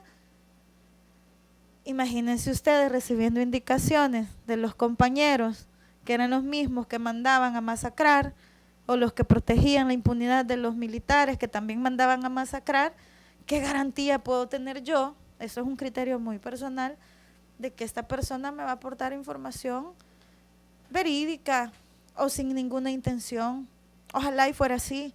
Y les repito, yo espero que todas las organizaciones que nos van a ayudar estén conscientes de que nosotros no estamos afanados en estar viendo sus marchitas de 10 o 13 personas que se hacen ahí.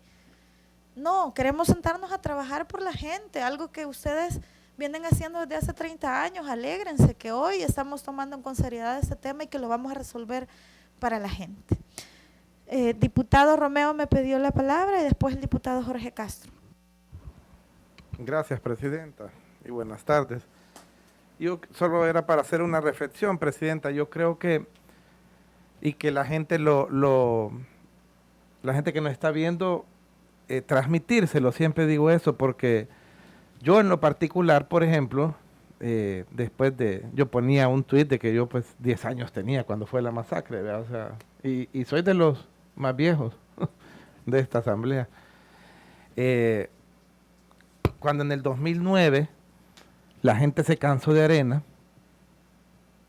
e eligieron al FMLN, y me voy a incluir en algo, ¿no? Que yo pues dejé mi papeleta en blanco, me era bien difícil marcar esa bandera roja, ¿verdad? Pero yo sí quería que ya no siguiera Arena. Nació una esperanza de que iban a cambiar muchas cosas que se habían hecho por 20 años mal, y vino la primera bofetada, ¿verdad? Y nada que ver con Mauricio Funes. Bien, se nos olvidó el refrán de que el que nunca ha tenido y llega a tener, loco se puede volver. Entonces, pero vino la excusa que dijeron, no hombre, es que espérense que el que viene va a ser un orgánico del FMLN.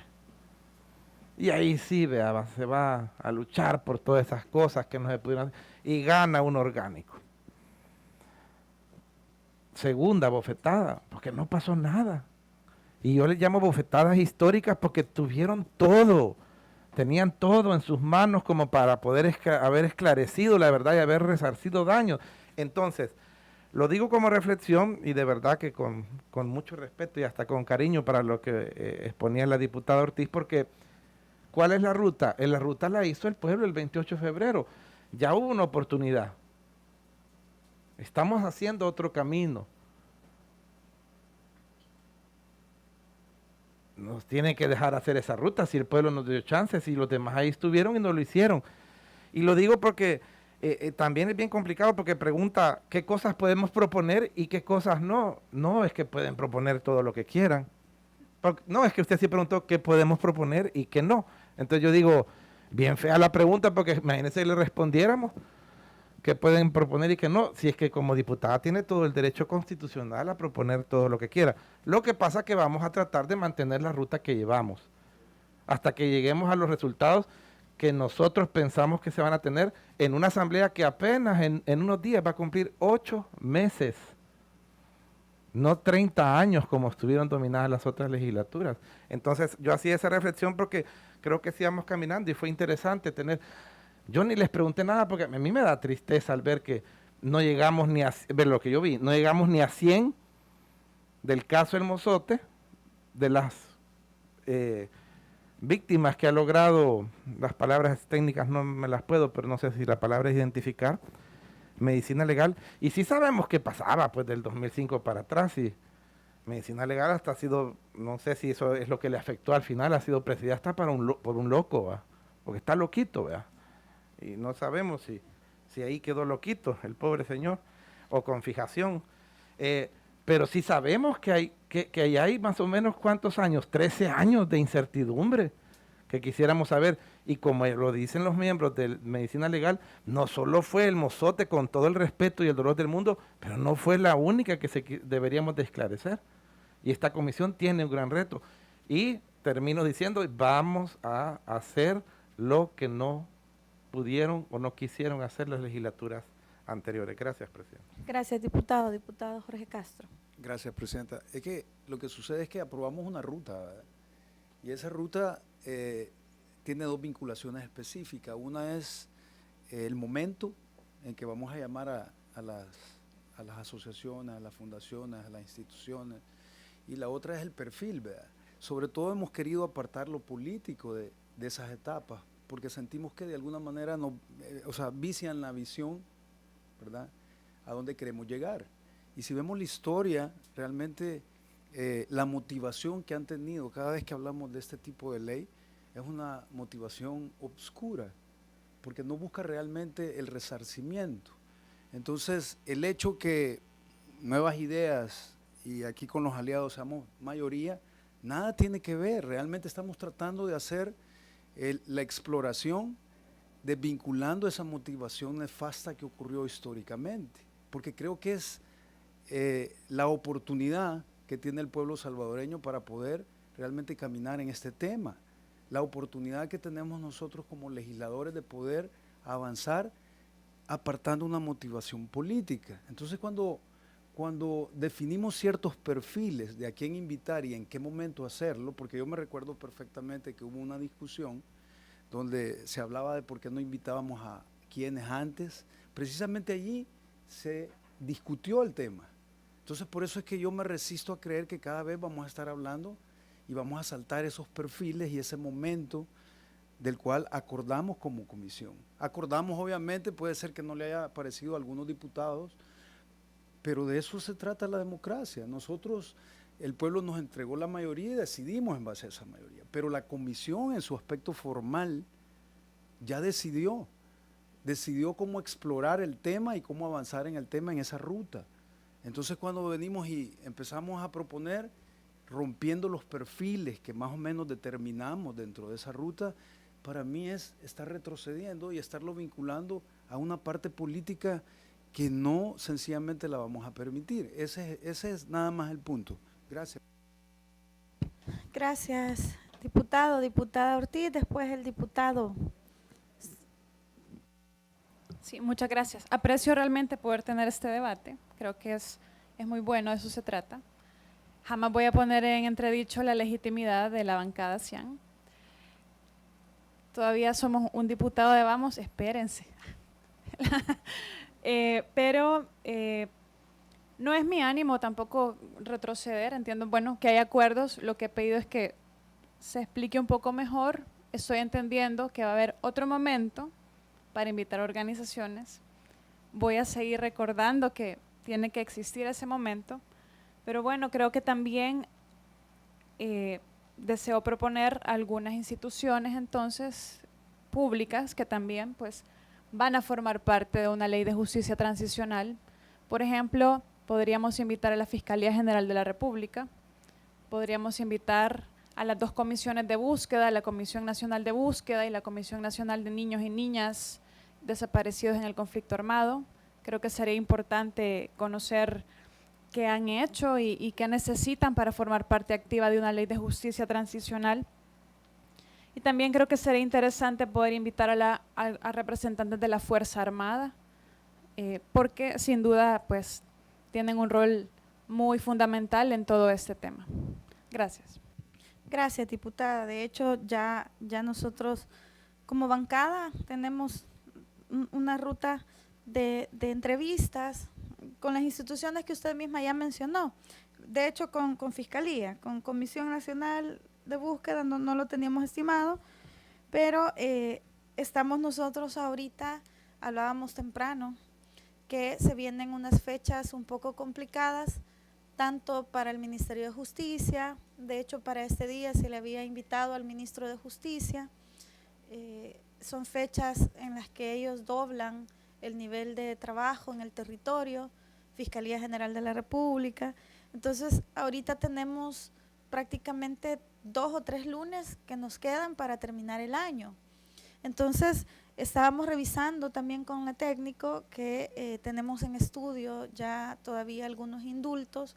De hecho, la propuesta era que los siguientes lunes siguiéramos con el estudio de los indultos y retomar ya en enero la invitación de las diferentes instituciones.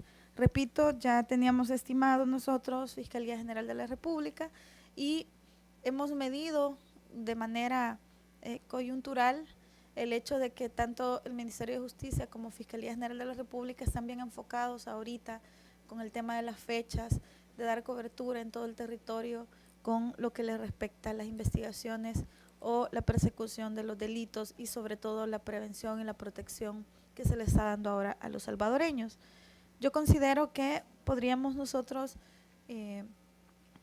reconsiderar las invitaciones, que el momento oportuno sea en la primera sesión de enero para retomar las invitaciones de las instituciones y así ustedes puedan o podamos llevar a votación para esa fecha la propuesta de la diputada Claudia Ortiz, si así lo estiman conveniente. Si no, pues podemos ahorita votar, si quieren, con las propuestas de la diputada. Para legitimidad, quizás vamos a llevar a propuesta. La diputada Ortiz tomó iniciativa de invitar a la Comisión Nacional de Búsquedas, la otra no le tomé nota, no, la otra comisión.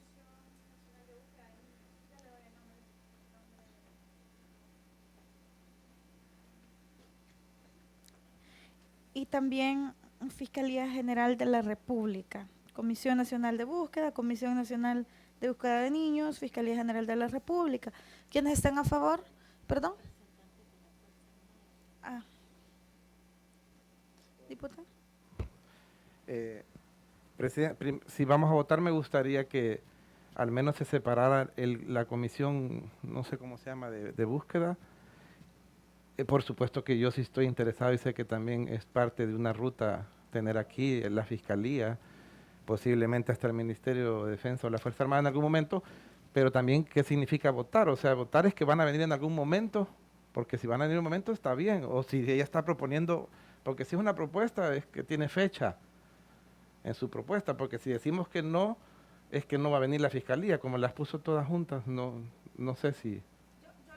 Perdón, solo yo la propuesta que hacía es que hiciéramos esta votación en la primera sesión de enero, por el tema del plan control territorial, que sabemos que es un mes que queremos garantizar que nuestra población esté tranquila. Ok, la propuesta que está usted haciendo es que sometamos en enero lo que ha propuesto la diputada. Ajá. Ok, eso me parece mejor. Diputado Walter Cotto. Gracias, Presidenta. No, solamente hacer alusión a la importancia de cada una de las instituciones que se han estado trayendo a esta comisión y quiero felicitarla, Presidenta, porque creo que ha sido muy viable. Estamos dando como los fundamentos para luego iniciar toda una procesabilidad con respecto al tema de la normativa. Sí me gustaría que se advierta, Presidenta, que Yo noto que normalmente en todas las comisiones esa es la misma petición, con respecto a ciertos temas que ya fueron abordados.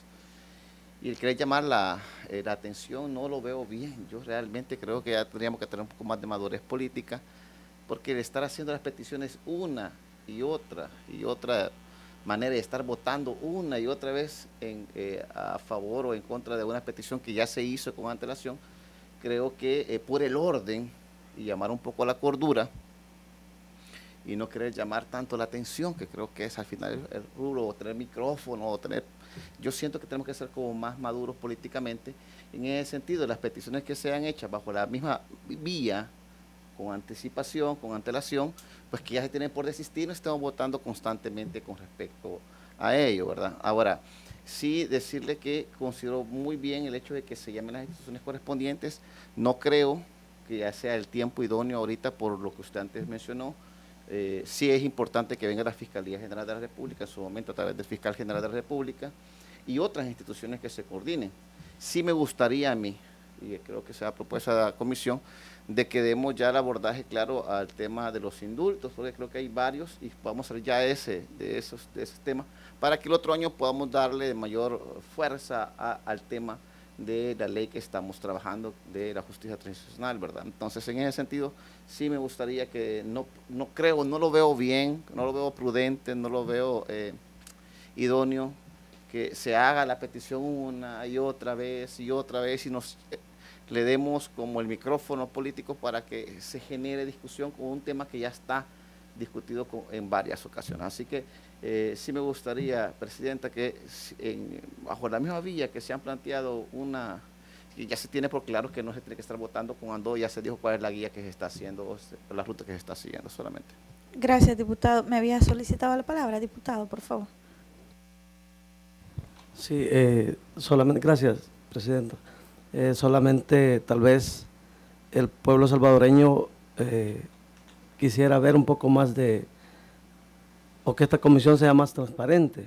Yo sé que ya se aprobó una línea, una ruta a seguir, pero yo creo que ahí no se presentó un listado de organizaciones o instituciones de las cuales se iba a invitar, o sea que ya no estábamos abiertos a invitar a otras instituciones.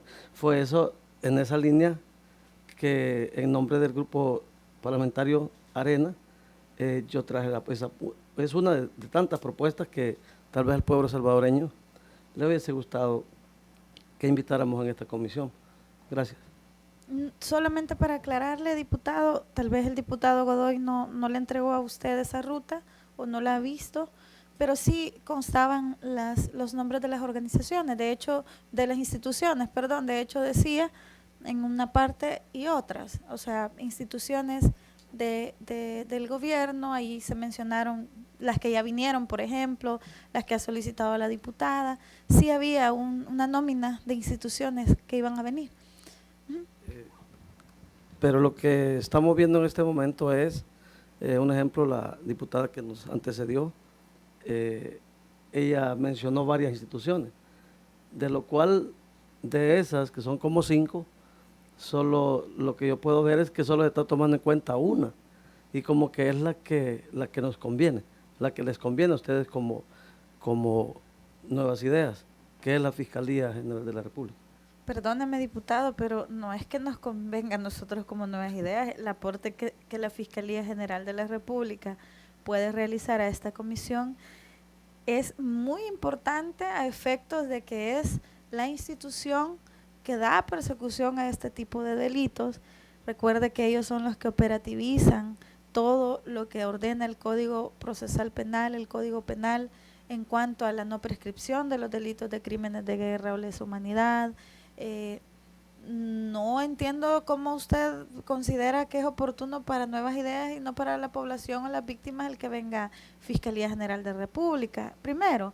Segundo, yo lo entiendo, diputado, que es la primera comisión que viene y a lo mejor no está muy en contexto del trabajo que estamos realizando. Lo invito a que la próxima vez que sustituya al diputado Godoy, él lo pueda asesorar mejor del tema que estamos viendo, porque precisamente tal cual ya lo dijo el diputado Coto, muchas ocasiones lo hemos dicho, ahorita estamos recibiendo las instituciones para recibir los insumos de aquellas limitantes, de los aportes que nos pueden hacer para la ley, y posteriormente vamos a recibir a las víctimas del conflicto armado, que sin duda van a ser quienes nos van a dar los mejores aportes, pero lo principal va a ser que no solo los vamos a escuchar y van a pasar los años y van a estar ahí ellos con un tema que han venido peleando de años, sino que ya vamos a tener a través de esta comisión armado un proyecto de interés para resolverles a ellos. Por el bien del pueblo salvadoreño creo que es muy importante. No estoy en contra de que se invite a la Fiscalía General de la República, sino también que se escuchen a las otras instituciones. Muchas gracias. Diputado Jorge Castro. Es que precisamente es el punto. Bueno, cuando usted se sienta ahí y dice, bueno, es que están invitando a las que les conviene. Es complejo cuando viene alguien que pertenece a un partido que ya pudo tomar muchas decisiones en relación al tema y no las tomó, y las únicas que tomó fue en beneficio de los mismos hechores de las masacres. Entonces es complejo. Aquí nosotros no tenemos historia en ese sentido y estamos tratando de hacer las cosas diferentes. Claro, de nuevo, insisto, lo hacemos por mayoría porque el pueblo nos entregó mayoría.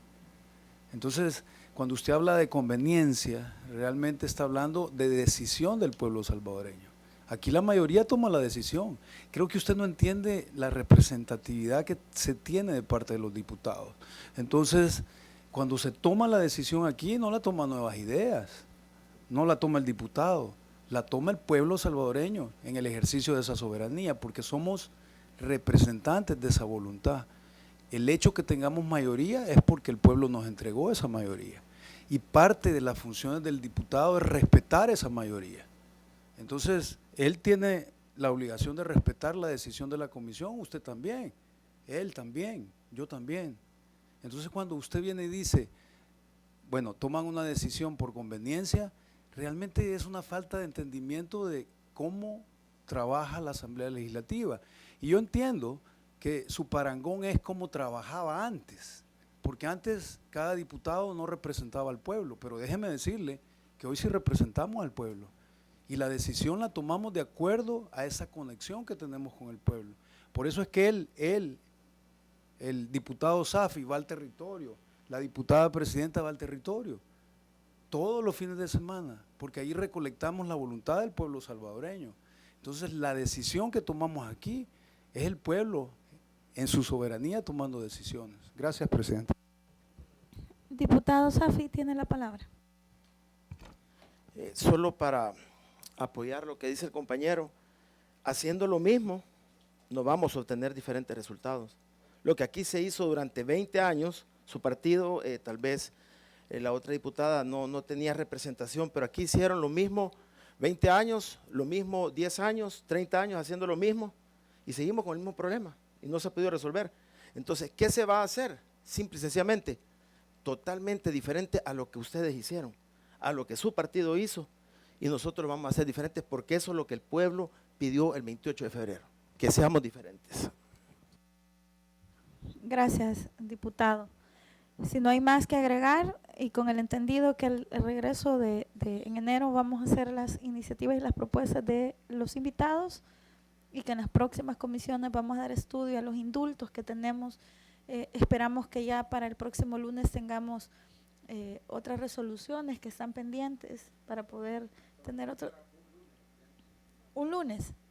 Podríamos ver entonces el tema de estos indultos y retomar los invitados para el próximo año.